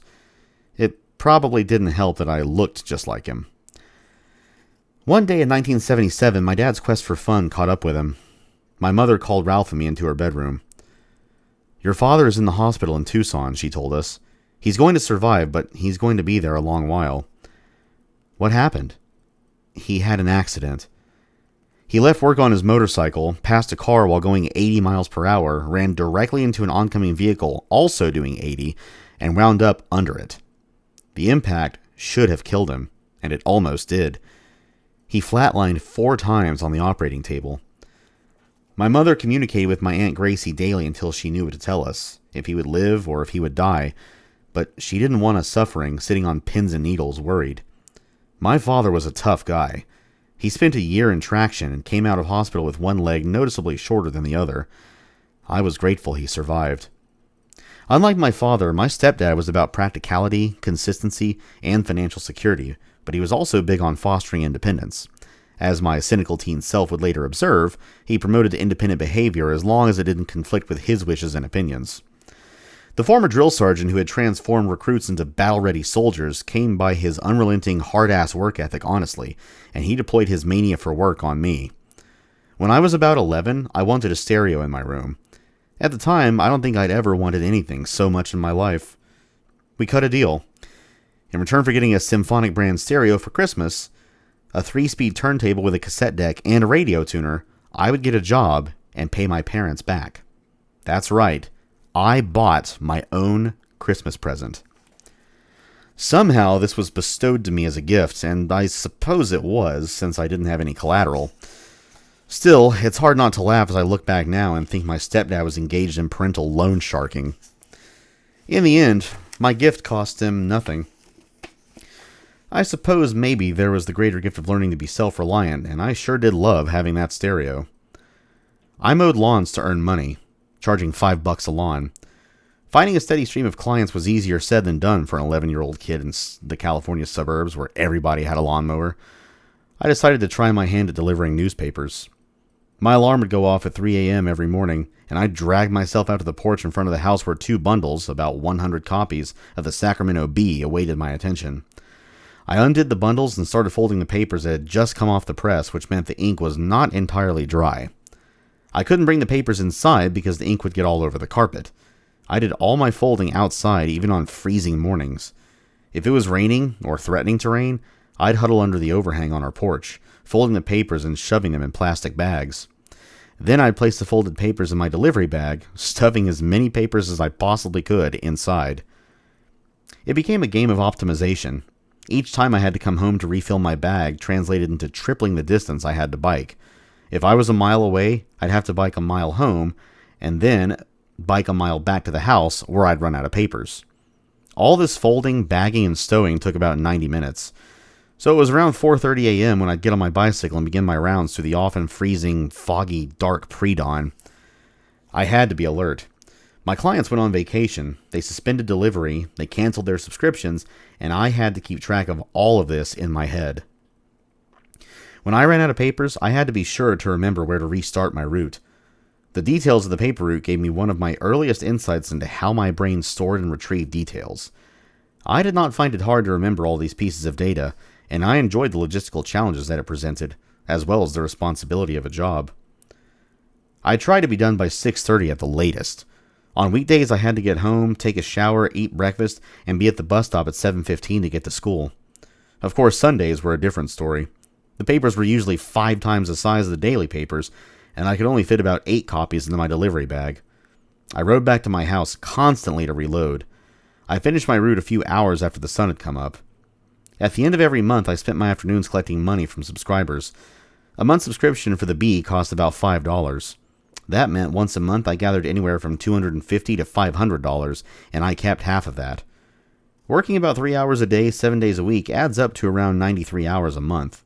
For that, I cleared $250, at best. I'm not kidding when I say this was some of the hardest work I've ever done in my entire life, and I'm a guy who has done his fair share of grinding 100-hour work weeks. It wasn't all work for me, though. I also had great friends I enjoyed hanging out with. Christian Devine was one of my first and best friends in our new neighborhood. There's a typo in the word one here. Was OE of my first and best friends. Anyway, he was a great artist, and we both drew comics. Sometimes we drew cartoons with blank dialogue bubbles and let the other person fill in the words. Sometimes we collaborated on stories where I wrote a paragraph and then he wrote the next paragraph. There were funny scenarios where we wrote from opposite points of view, with Christian trying to kill the character while I'm trying to keep him alive. Christian introduced me to Advanced Dungeons & Dragons, a role-playing game system that was beginning to work its way from the niche wargaming miniature groups to board game players and fans of the fantasy genre. The magic of creating a character and taking them on adventures felt like an extension of our comics and stories. Instead of just reading the work of other people, we were creating whole adventures and participating in them. The AD&D system was rudimentary in 1978, particularly compared to what it is now, but even then it provided an excellent scaffolding for our active imaginations. In our early teens, Christian got a hold of a video camera, and we made short films enacting comic skits. We made films whenever we crossed paths for the next 15 years, including a live-action short when we were 27. If you've played the BAFTA award-winning game Life is Strange, for which Christian was the lead writer, you will find many references to our young lives and early films. Between AD&D, school, and my paper route, I was busy. I went to bed at 9 p.m. every night to get 6 hours of sleep before the alarm clock shocked me awake, and I kept up the entire routine for more than 2 years. Why? Well, I had to clear my stereo debt, but then there was another payoff. A more enjoyable one. $250 equals 1,000 quarters. That was the other thing I spent my life doing, playing arcade games. In October 1978, Taito's Space Invaders was released in the US. 13 months later, Atari's Asteroids came out. They were cool games. Fun, kill or be killed thrillers. Space Invaders was the first game to save high scores and let players put their initials next to them. This was a smart marketing move. What kid didn't want bragging rights when they had skills at a kick-ass game? This was the first baby step in competitive video gaming. I loved both games, but Asteroids let players move more freely than Space Invaders. Your ship could move both vertically and horizontally, which wasn't the case for the move left or right options of the Space Invader canon. Having that control of movement was a liberating sensation. As much as I loved pinball, these video games were a step up for me. Pinball, as great and nuanced as it is, always felt a little uncontrollable or random. The tools at your disposal weren't highly nuanced. The spring of the plunger varied from game to game. The flippers were your only constant tool, but there were so many elements of the game you couldn't control. Some bumpers were fast, others were softer and slower. The angles and speed always felt variable. With Asteroids and Space Invaders, the computer-generated experience was consistent machine to machine and game to game. The playing field was level, generally speaking, no matter where you played it. Pinball and arcade games also differed in another key area.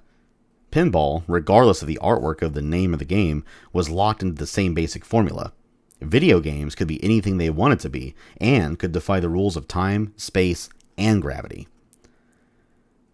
I spent a lot of time and money playing Asteroids when I was 11, and my stepdad was not happy about it. Neither was my mother.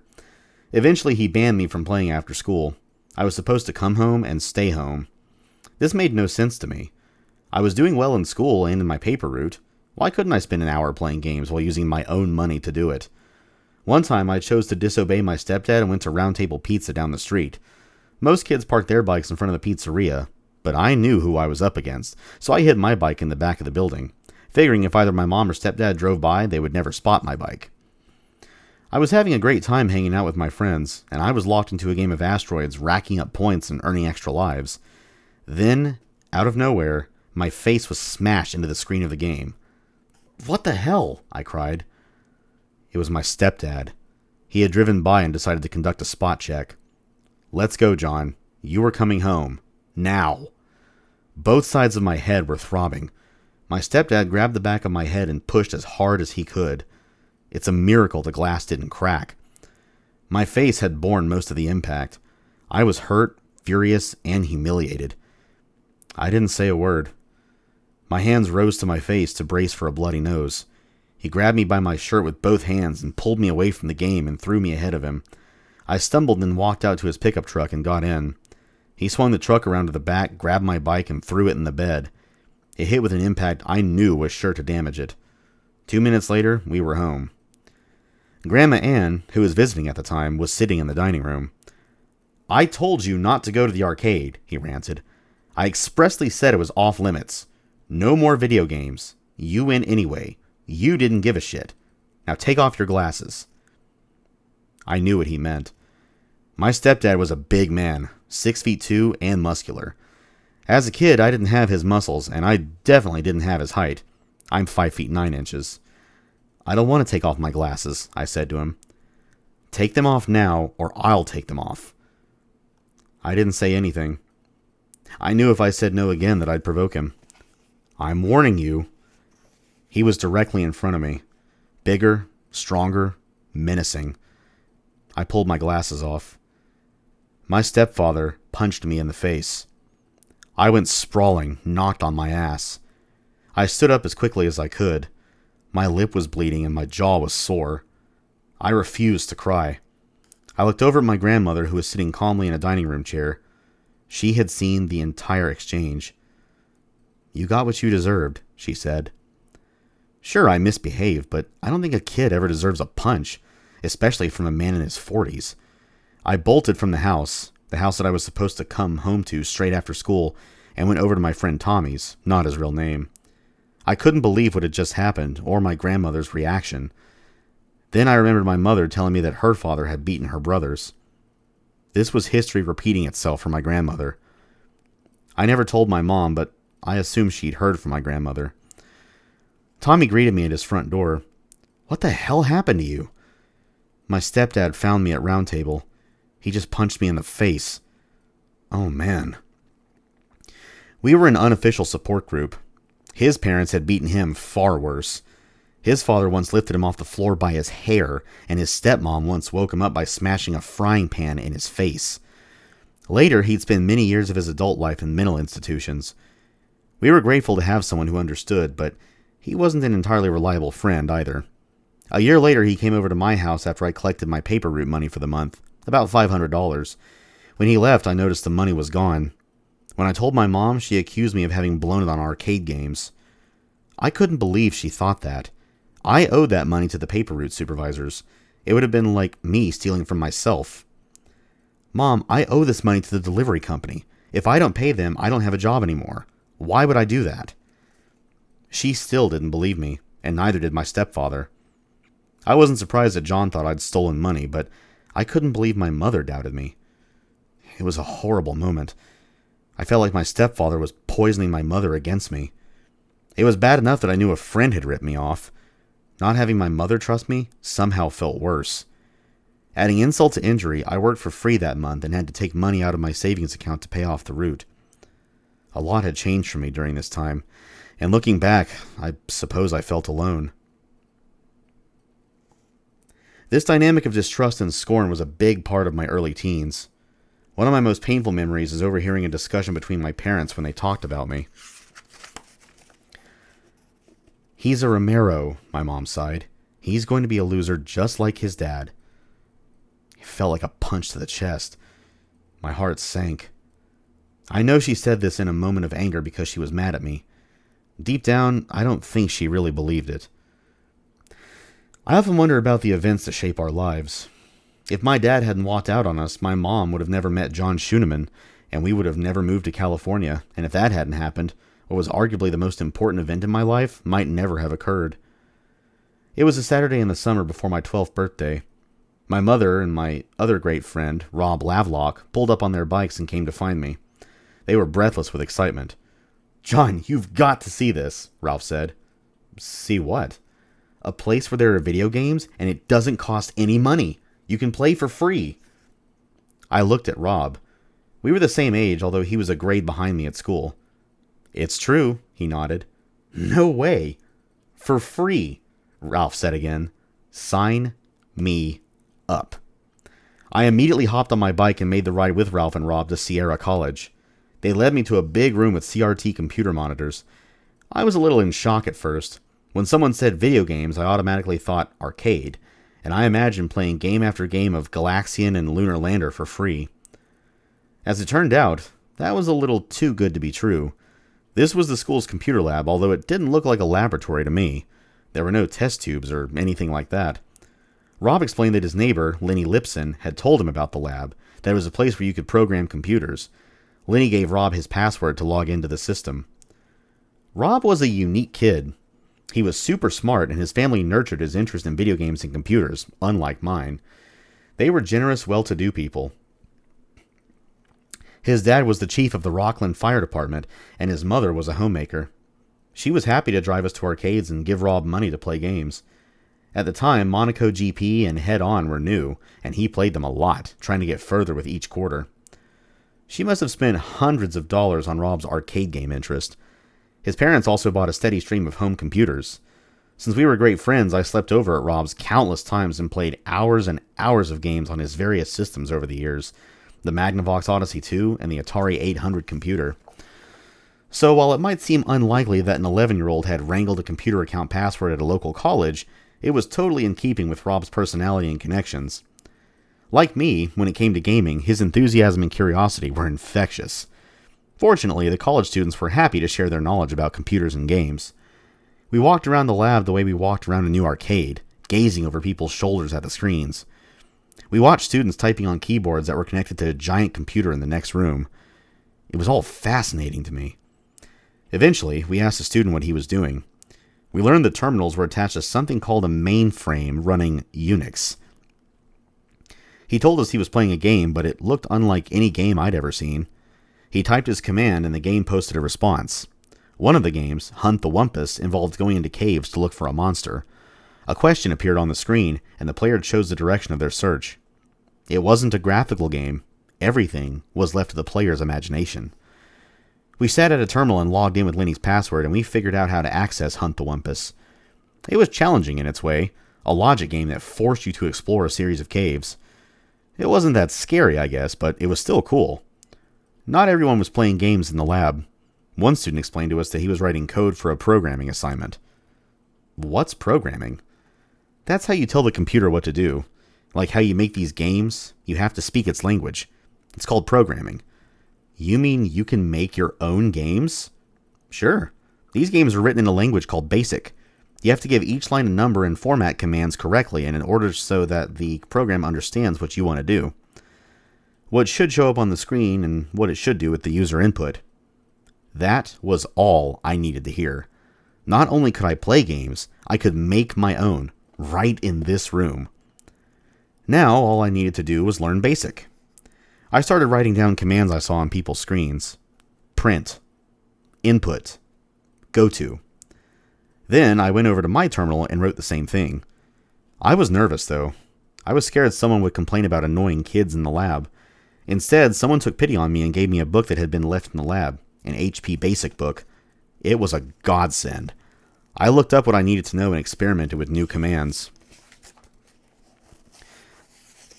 That day kicked off my self-imposed 2-year crash course in programming as a non-enrolled student at Sierra College.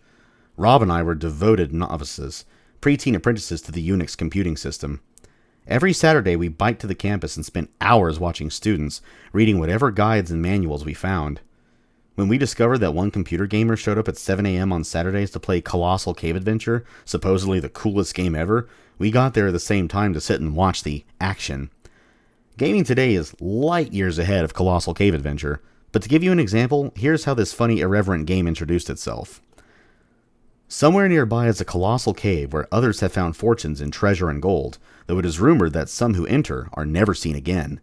Magic is said to work in the cave. I will be your eyes and hands. Direct me with commands of 1 or 2 words. After that explanation, the game began. You were standing at the end of a road before a small brick building. Around you is a forest. A small stream flows out of the building and down a gully. From that point on, you made choices to find the cave and find the treasure, writing north or west, or left or right. I loved this game and its agency. I made choices and it reacted and took me places. The game was funny. When you died, the program might say it was out of colored smoke, so you couldn't be reincarnated. I had no idea that Colossal Cave Adventure was regarded as the first work of interactive fiction, or that it spearheaded a major genre. I just liked it and savored the new knowledge that it had been created by somebody who was interested in computers like we were. Before Sierra College, I'd never given much thought to making arcade games. Now, the world seemed full of possibilities. I found my calling, then and there.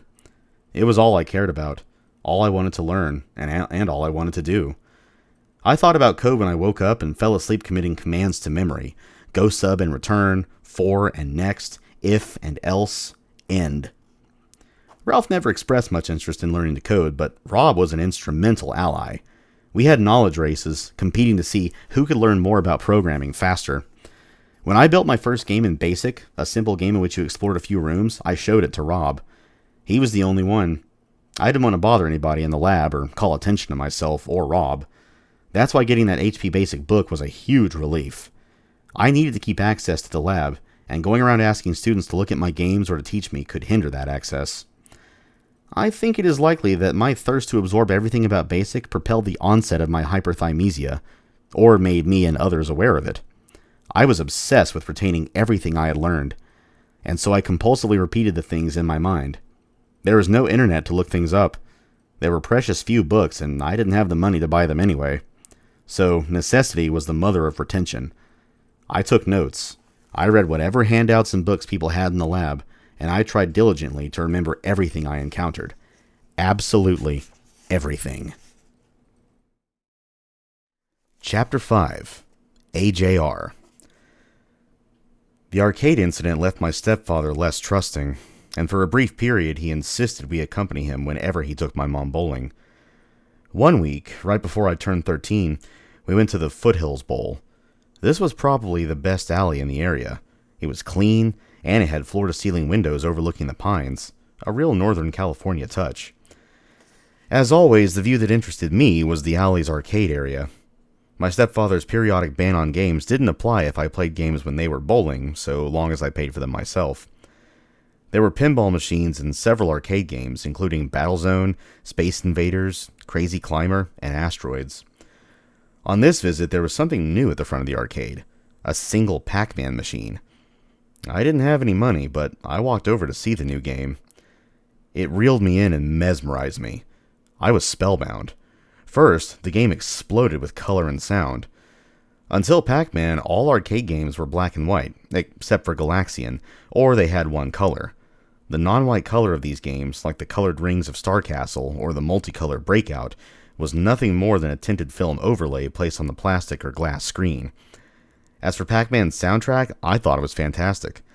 I loved the endless waka waka sound of the bright yellow Pac-Man as it devoured dots, and the futuristic synth-fed score was unparalleled. The second thing that enchanted me was the game itself. It was dazzlingly innovative. Asteroids and Battlezone were about shooting and blowing stuff up. It was all kill or be killed. It seemed like most new games were a derivative of one or the other. This was a different vibe. It was more task-oriented. You had to gather dots, and survival-oriented. You ran away, or you died. I must have watched for 30 minutes. I'd never experienced such arcade rapture. Not since my initial little kid acting grown-up thrill of pinball. I had to play it. I had stopped badgering my folks for change by this time, especially since I made money with my paper route, but I didn't have a cent on me. I had to play this game. I begged my mom, and she gave me 50 cents. I put the first quarter in the slot and began what I can only describe as a joyous, spontaneous mind meld between me and the game as I entered the blinking, blipping digital maze. If you played Pac-Man, you know this feeling, particularly if you encountered it back in the 1980s. It was the thing everyone was talking about. Pac-Man is a game of virtual tag where you get 3 lives as a chomping yellow icon that races around a maze lined with Pac dots, chomping the dots and other goodies, fruits, a bell, and a key, while ghosts chase you. Any contact with the ghosts, Blinky, the red one, Pinky, the pink one, Inky, the blue one, and Clyde, the orange one, and you lost one of your lives. It was exhilarating. Everything about the Pac-Man experience was different and just flat out better than other arcade games. Its innovation was a revelation to me. Musicians sometimes describe a piece of music that changed them. This was the game that changed me. Looking back, it was a substantial departure and innovation on the themes, mechanics, audio, and video of games made to date. An explosion of creativity. But that's my older, wiser student of gaming self-talking. It was challenging, it was stressful, but it was fun, and funny too. As you reached new levels, there were comical intermissions, little computer skits that played. Humor was nowhere in sight with previous arcade games. The other enticing thing was that I felt this game was challenging, but winnable. I had no idea that the game had 255 stages, but on the surface it seemed so simple. The player followed a path through a maze, scooped up dots and fruit, and avoided ghosts. I was breathless and hooked when my 50 cents of fun was over. Pac-Man was the greatest arcade game ever. I was smitten. I sought out Pac-Man machines wherever and whenever I could. As I played more and more, I figured the game out. I got the sense that the ghosts had different personalities. Blinky seemed to be the most aggressive, while Pinky liked to shadow Pac-Man. Clyde just wandered around, came closer, and then flaked out like his heart wasn't in it. It didn't take me long to realize that the game followed a distinct pattern. The way the ghosts pursued Pac-Man didn't randomly change at the start of a new game. It was all rigidly pre-programmed. I figured out a way to evade the ghosts in the early stages of the game, and it worked every time. Another light went on in my head. Beyond its other innovations, Pac-Man introduced me to game design patterns, and the knowledge that those patterns could be mastered. Oh, that's my phone, one sec.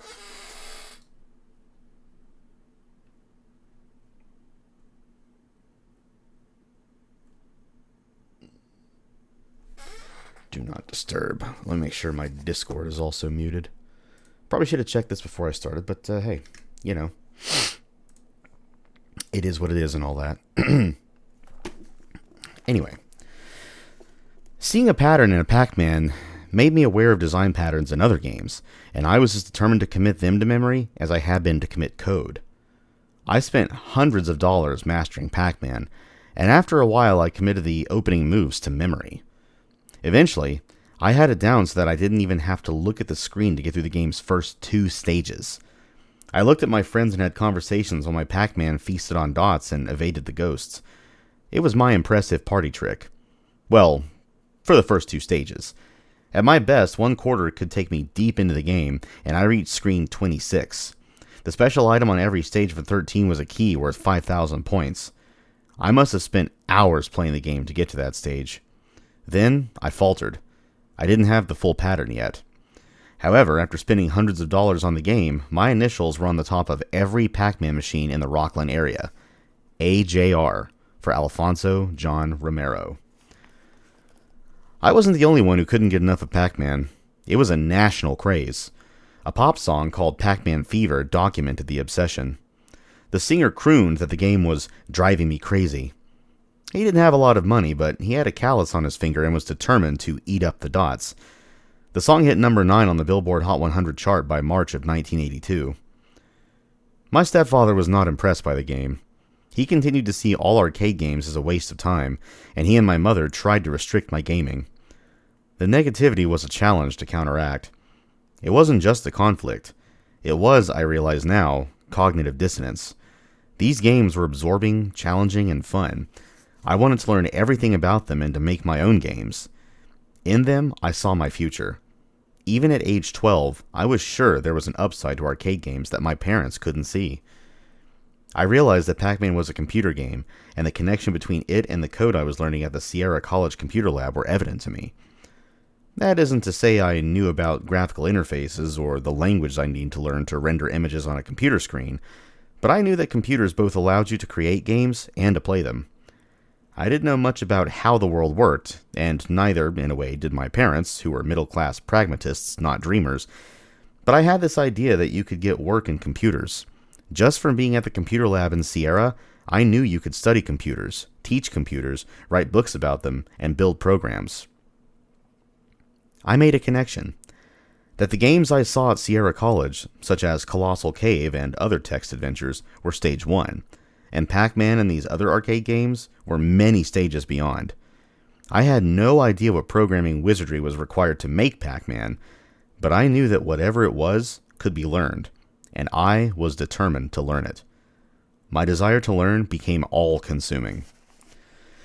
The home computer market was heating up, but given the cost, an Apple II was around $1,300 in 1981, owning one seemed a bit out of reach. I'd go to the computer store in downtown Roseville and a nearby Radio Shack and use their floor models, the Apple II at Capitol Computers and the TRS-80 at Radio Shack, grabbing time whenever I could to see how they worked and to practice BASIC on them. Nothing remains of this early work, however. I never saved any of it because the cost of a 5 1/4-inch floppy dented my Pac-Man budget. The adventure games I created at Sierra College were saved on paper punch cards, but those fell off my bike and landed in a puddle of water. I remember looking down at them, heartbroken. They were wet, scattered, and out of order. I gathered them up and disposed of them at home. That loss coincided with the end of my time going up to Sierra College. I was about to turn 14 and had entered 9th grade at Roseville High School, where they had 2 Apple IIs. Between those machines, my friend Rob's Atari 800, and the local stores, I had other ways to access computers. I was never a kid who hated school, and I was a responsible student, often getting A's and B's. I also liked the social aspect of school. I liked meeting different kids, making friends. I had 2 skills that helped me connect with other people. One skill involved computers. I was a total evangelist for programming, and I started a computer club. My idea was to share my work with other kids, which had a twofold purpose. I wanted others to play my game so I could get their feedback, but I also figured I might meet some kids who liked to code as well. Anyone who was interested could come by, and we would share knowledge. I was so into programming at the start of my 10th grade that I decided to write a book about programming games in BASIC for the Apple II. A student from the school newspaper heard about my project and even wrote an article about it. My other skill was drawing. In 10th grade, I created a comic strip I thought was hilarious, which also provided me with an outlet for processing the aggression and occasional violence of my stepdad. It was part comedy, part therapy. Melvin starred a teenage kid whose over-the-top sadistic father constantly punished him. Melvin had bright yellow hair and fair skin. He bore no physical resemblance to me. Melvin's dad, however, a chrome-domed baldy who wore glasses, was based 1,000% on John Schooneman. Some of my Melvin storylines were autobiographical. Melvin's dad catches him playing video games, smashes his head into the video screen, and then pulls back his scalp to reveal Melvin's brains. Unlike the real-life episode where Shuneman punched me in the face, this strip ends, as all of them do, with Melvin's dad making a smug, snarky quip. Kids, remember, video games are bad for your eyes. Meanwhile, off stage, Melvin is dead. My friends laughed their heads off at Melvin. I didn't spend huge amounts of time on these strips. Someone shared an idea, or I had a thought, or something happened between me and my stepdad, and then I'd sketch out 15 panels and develop a rough idea in my head about how to lay out the action. I didn't do pencil sketches or multiple drafts. I just went for it. Some are better than others, but even now I think they are strong for an untrained teenager. I understood comic strips' visual techniques. Alternating close-ups, faces that squashed and stretched, added sound effects, without knowing that these techniques had names. I learned the glory of comic storytelling purely by osmosis. I never took a class. Scott McCloud had yet to write his classic Understanding Comics. I learned everything by reading Peanuts, Mad, Cracked, and Weird magazines. Ironically, as I was exorcising the demons that came with having an abusive stepdad, he was seeing the light. I talked to him about a lot of the things I learned at Sierra College, at Rob's, and at the stores that allowed me to use their computers. His electronics background gave him some degree of insight into what I was doing, even if he didn't understand any of the code. Eventually, my programming progress and unbridled enthusiasm made a dent in his thoughts about computers. He saw that I was onto something. One day in April of 1982, I came home to find an Apple II Plus still in its delivery box. I was ecstatic. My stepdad had told me he was considering getting one. He thought it would help him manage the house and business finances, so it wasn't a total surprise. But when I saw the box, there was no holding me back. My mom told me to wait, but I couldn't. I set up the Apple II Plus in my mom's sewing room. When my stepdad got home, the new machine was ready and waiting. He was mad, but my mother took the fall, telling him that she forgot to tell me not to open it. My stepfather and I had a difficult relationship, as readers have no doubt gathered. However, he also had a significant positive influence on my life. He took us in, took care of us, gave me lectures that I hated, but that also somehow sunk in, and ultimately recognized and enabled a talent he knew I had. There are tens of thousands of kids out there whose parents ignore their desire to code, or to make games, or insist they pursue fields that are more traditional. Getting that Apple II Plus changed my life. The Apple II Plus was a significant purchase in our house. A significant purchase in any house. My stepdad went for a complete setup. The computer, supplemental hardware, a monitor, and a printer. It set him back at least $5,000. If you had asked me months earlier whether I thought we'd have one in our house that year, I would have shaken my head. That amount of money was well beyond what we could afford. However, he hoped I would start making business-related programs, things that would be useful, like a software program to organize an address book. As he saw, this would lead me on a path where I would one day land a real job.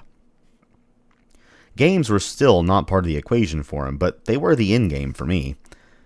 Every day after school, I was programming games one after another. I remember thinking, I want to do this every day for the rest of my life. I was finished going outside. I still wasn't clear on how exactly to make a graphical game on a computer that echoed my arcade favorites. Rob Lavlock opened my eyes to this next step, tipping me off when we were playing Gorgon, written by legendary Apple II programmer Nasir Gabelli. He got in early in 1980 and made a name for himself. Quite literally, by Nasir appeared on the title screen of every one of his games. He made his games quickly. They were technically advanced, and they were fun. Beyond his programming genius, Nasir understood how to get the core loop of gameplay feeling good. I really loved how every one of his games was different. From overhead high-speed car racing to a horizontally scrolling spaceship shooting aliens and rescuing humans to an airplane flying over and bombing enemy territory, his games showed me he was attempting new technical challenges and keeping himself fresh with different game designs. From his work, I learned to make games around a specific concept or gameplay mechanic, giving the player everything they wanted while avoiding superfluous features that didn't improve the gameplay itself. I could also tell that some of Nasir's games were the result of him learning a new programming technique. The graphics might appear in a unique way, and he used that same technique throughout the game. From Nasir's games, I learned that the best form of learning is project-based. I could use a game to learn and hopefully master new programming techniques. Nasir went on to become the sole programmer for Final Fantasy 1, 2, and 3. He remains one of the most legendary programmers of all time. Bill Budge is another legendary programmer whose impact on me was significant. He was a great example of the Apple II spirit in the early 80s. He wrote some engaging early games like his Space Trilogy and Penny Arcade games. His next game was huge, Raster Blaster, the first pinball game on the Apple II. It was incredible and made everyone want to create a pinball game, but it was difficult to do those physics calculations in 6502 assembly language. While everyone was puzzling that out, Bill released Pinball Construction Set in 1982 and stunned the industry. Making a tool that lets you create a pinball game yourself was unprecedented and represented a substantial technical achievement. As Rob and I sat in front of the computer looking at Gorgon, I said, "Man, that's the kind of game I want to make." "You want to see the code? What it's made of?" "Yeah." Rob pressed reset on the Apple II Plus. He typed call-151 and typed 800.9FF. Suddenly, the screen filled with a stream of numbers. It looked like numeric gobbledygook, but it was my first look at hexadecimal numbers and letters. "That's machine language," Rob said. "That's what you need to learn to make video games." I stared at the screen. It might as well have been ancient Egyptian hieroglyphics. It looked nothing like BASIC, which I knew well at this point. I had read that if you knew one coding language, you can usually figure out others due to linguistic and logic similarities, but figuring out machine language seemed impossible. "Man, I have no idea what this is," I said, "but if it's what people are doing, I'm going to have to do it too." Rob typed 800L. This time it showed the code in assembly language format. "This is assembly language," he said. "This is what the programmer typed in." He explained that a program called an assembler took the language and assembled it into machine language. With Christmas 1982 approaching, I asked my parents for 2 books. Assembly Lines, the book, by Roger Wagner, was a how-to Bible. The other book, Apple Graphics and Arcade Game Design by Jeffrey Stanton, was about making arcade games in assembly. My parents still didn't quote-unquote get it, but they had become less damning about my passion and were still hopeful that I'd move on to developing useful software. On December 25th, the books were under the tree. I was elated. "Finally, I can learn assembly," I said. I already had the Apple II reference manual, but I could not understand the advanced assembly language information in there because it lacked the critical initial steps. I felt as if I were staring at the 20th stair on a staircase that was missing steps 1 through 19. Wagner's book, I hoped, would unlock its mysteries for me, while Stanton's book would show me the tricks that commercial game programmers used. At this point, my self-imposed crash course in programming really went into overdrive. I was hell-bent on cracking assembly. One of the first things I learned was that the machine language Rob showed me did everything BASIC could do and more, but at a super speed. The numeric gobbledygook was hexadecimal, a series of 16 digits or letters in 24 rows. Assembly code is plain text, but you need an assembler, itself a program, to convert assembly into machine code. First, I needed to learn the hexadecimal number system because that's what the Apple II used for assembly language. The decimal system we learn in elementary school consists of 10 digits, 0 through 9. Hexadecimal uses 16 digits, 0 through 9, and A through F. Here's a concrete example. The number 11 in the decimal system is rendered as the letter B in the hexadecimal system, and the number 94 is rendered 5E in hexadecimal. I taught myself to make these conversions automatically, just the way a school kid might learn by rote that 12 times 12 is 144. In those early days, Rob was my greatest ally and teacher. When the Apple II Plus arrived at our house, I immediately set out to create a version of Crazy Climber, a favorite arcade game of ours, but I couldn't get it right. Rob looked at my code and asked why I didn't use variables. The answer was simple. I didn't know what a variable was. Rob explained that variables held values that could change as the program ran in response to player input or other events in the game. For instance, the variable lives holds the value of 3. If the player got an extra life, the variable lives incremented to 4. I could use variables for things such as x coordinates, y coordinates, number of bullets, or any other thing I needed to help keep track of. It is one of the most basic concepts in programming, and I had been blind to it. Put in the simplest terms, think of any bowl in your kitchen as a variable. It can hold 300 beans or 10. It's still a bowl, but its contents are variable. I finished my version of Crazy Climber, but I was such a novice that I accidentally deleted it. My first Apple II Plus game in history vanished into the ether. I wasn't that upset. I figured my next games would all be better. I set to work on a game called Dodge 'em, in which a player's ship had to avoid lasers shot by an alien spaceship. Thanks in part to Rob pointing out machine code and variables and the books my parents got me, I learned how to access the inner workings of the Apple II Plus. The week I got my assembly book is a blur.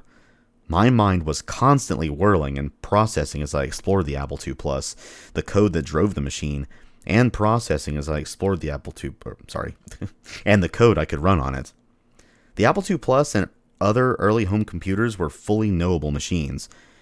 My Apple II Plus had 64K of memory, 65,536 bytes, and I told myself I needed to learn what every byte did.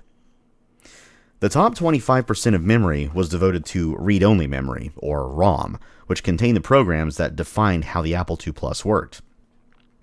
Anyone building a program to run on the Apple II Plus needed to know the precise locations of different functions in the machine's ROM. There were even books that broke down the geographic addressing for the Apple II Plus ROM. To learn faster, I took notes, wrote down these addresses, and referenced posters that listed the most important memory locations, the Beagle Bros Peaks and Pokes chart. I was determined to memorize everything about the computer, how the 6502 microprocessor worked, how the interlaced high-res screen was laid out, and everything in ROM and zero page. There were a couple reasons I was pushing myself so hard. First, I felt like I needed to catch up with other programmers who were so far ahead of me. People I didn't even know but whose games I played regularly, like Nasir Gabelli and Bill Budge. The second reason was much more serious. I was about to lose my computer just as I finally figured out how it really worked. At the start of 10th grade, my stepdad was offered a military assignment in England at a 50% pay raise. He accepted the 3-year assignment at the Royal Air Force Base in Alconbury, England. We were going to move at the beginning of the new year, 1983. The plan was for movers to come and pack up all our belongings and ship them on a slow boat to the UK. The one possession I cared about most, the Apple II Plus, was due to be placed in a box a mere week after I'd gotten my assembly books. I plunged into their pages, absorbing everything as fast as I could, coding as I read to get the hang of it. I was in a race against time, and once again, necessity was the mother of retention. About 5 pages into the first book, I typed some machine code into our Apple II Plus and ran it. It worked. I was on my way. 1 week later, our computer was gone, headed to England, and so were we. I didn't let that stop me. I started writing code in notebooks. I'd fill a page with assembly language in a column on the right, and then hand assemble the code in a column on the left, manually converting the assembly into machine code.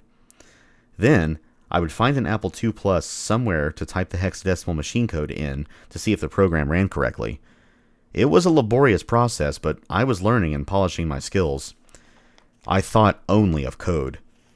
In school, my grades started to dip as I coded or assembled code in class.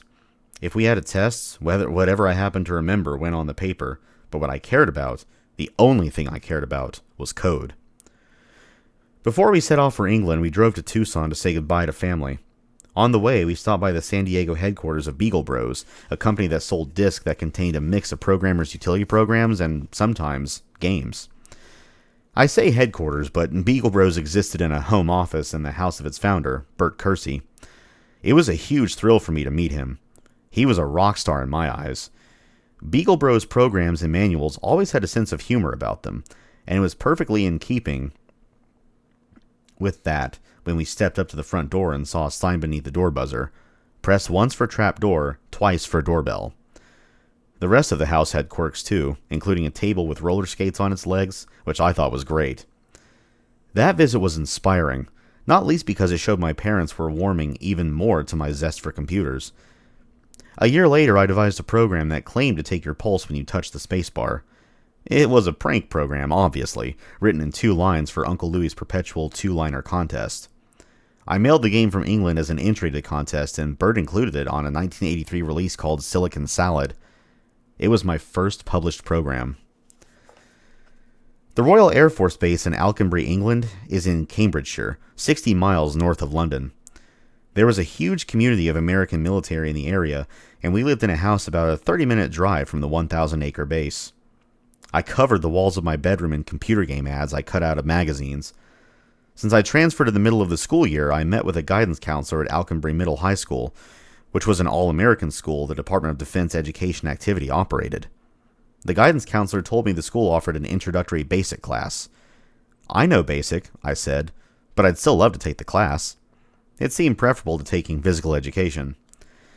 The class is halfway through the year, so you'll have to talk to the teacher and see if it's the right fit. We'll need to convince her you haven't fallen behind. Oh, sure, I said, and we headed towards our classroom. He introduced me to Gail Rachels, my first formal programming teacher. I don't think being behind is going to be a problem, I told her. I know a lot about BASIC. In fact, I've got some disks with my work on it. I'm starting to learn assembly, too. She didn't say much while I gave her a quick demo, but I got the sense she was impressed. The next day, my second day of school, I walked into her class. She posted an assignment on the board telling the class they needed to finish it by the end of the period, and then she said, "Come with me, John." We walked to her car and drove across the base to the Aggressor Squadron, which is where fighter pilots train. She introduced me to Captain Spencer. He seemed like a funny, fast-talking guy. In the middle of our conversation, he picked up the phone and jabbered some world-class military speak. "Delta Eagle, this is Squadron Captain Spencer. Please initiate the protocol we discussed earlier." He stood up and a giant vault-like door opened slowly. He ushered us into a cavernous room with officers seated at terminals and led us to a Chromemco minicomputer. "Do you think you can program this, John?" "Can I check it out?" "Please." It was a CP/M operating system running HP Basic. "Yeah, I can program this, no problem." "Would you like a job?" I'd been in England for 2 days and landed computer work.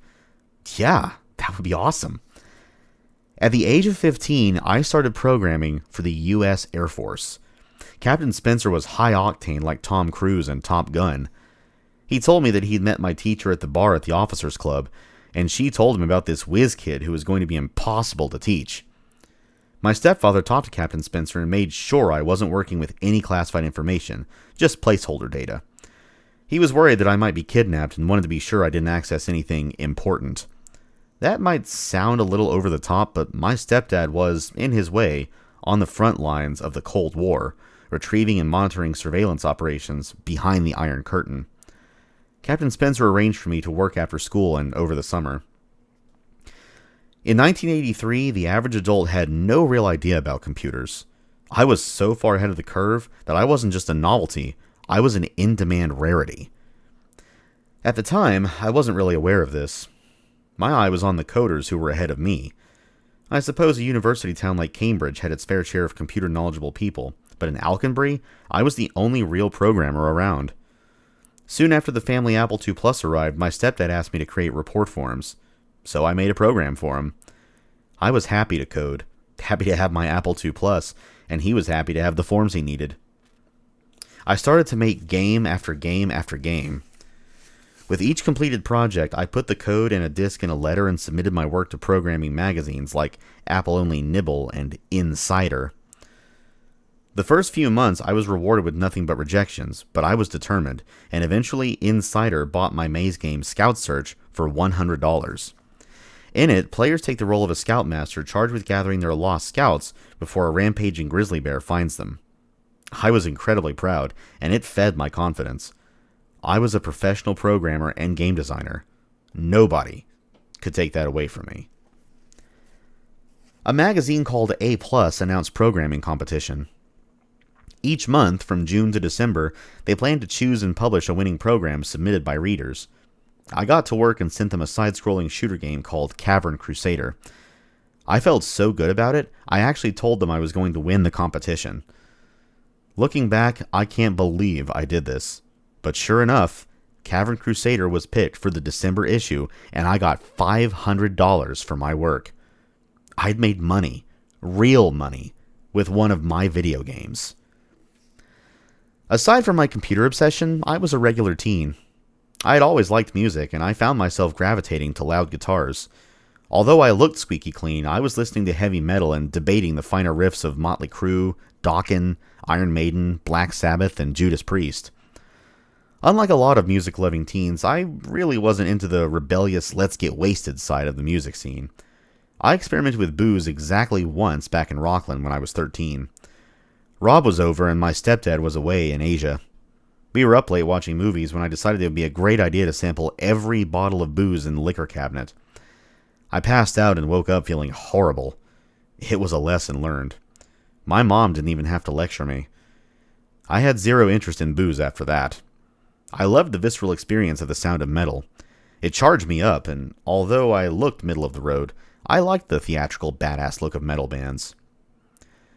When we moved to England, I realized that I could reinvent myself. In Rockland, I had been some funny kid who had braces, glasses, and strict parents. Now, the braces were off, and the parents were a little more forgiving. My buddies, who might have teased me about liking a girl, were thousands of miles away. That first week, riding the bus to school, I figured this all out, and I decided I may as well start dating. At the Christmas dance on base, I met a girl named Jennifer Monroe, and we really connected. She was smart, pretty, and, like me, industrious, and we remain friends to this day. My senior year of high school was busy. I was writing games and sending them to magazines, and I even created my own company, Capital Ideas Software, a name inspired by Capital Computers, the local computer store in Roseville, near Rockland. I actually didn't register the name, but I wanted to sound more official and grown up when I submitted my work to magazines. Of course, I also undercut that sophistication with my sign-off on every submission letter. John Romero, Ace Programmer. I was trying to make an impact and do something memorable with my teenage query letters. I thought it was both aspirational and funny. Some part of me also hoped it was true. I did not personally know any programmers who knew more than I did, including my teachers or other professionals at the base. I've also never been good at navigating the fine line between vocally enthusiastic and honestly proud of my work and appearing to be cocky or egotistical. My wife Brenda calls this programmer nuance deficit disorder. By that, she means programmers don't generally deal in ambiguity. We are binary creatures. Code works or it doesn't. Input in, output out. Fortunately, my sign-off didn't work against me in those early days, judging by the acceptance rate on my games. I was also an ace grocery bagger and an inventory stalker my senior year, working every day after school in the on-base commissary, a super cheap grocery store filled with American products for the enlisted people and their families. I saved each penny of that money, hoping to get myself a new computer, an Apple IIe. I also worked mornings in the commissary with my mom and brother. For months, we drove to base at 12 a.m. and unpacked boxes and stocked the shelves for a few hours before going home. The money was for our big summer plan, going to Disneyland, the most fun, thrilling, and immersive experience I'd had as a kid. My mom and brother loved it too, and that was what we wanted to do when I graduated, spend an entire week at Disneyland riding the rides. Graduation was sort of bittersweet, mostly because Jennifer and I were a great pair. Her dad, a senior Air Force officer, liked me. My parents liked her. Our parents liked each other. There was some talk about me going to college in England while she finished her last year of high school, but I told Jennifer I needed to be more focused on the future. The technology in England was far behind the US in the 1980s. I knew everything was happening in California, in Silicon Valley, in the US. I need to be there, I told Jennifer. I had to make games, and to do that, I had to be in the United States. I wasn't just going to Disneyland. I was leaving England and my friends and family to follow my dream.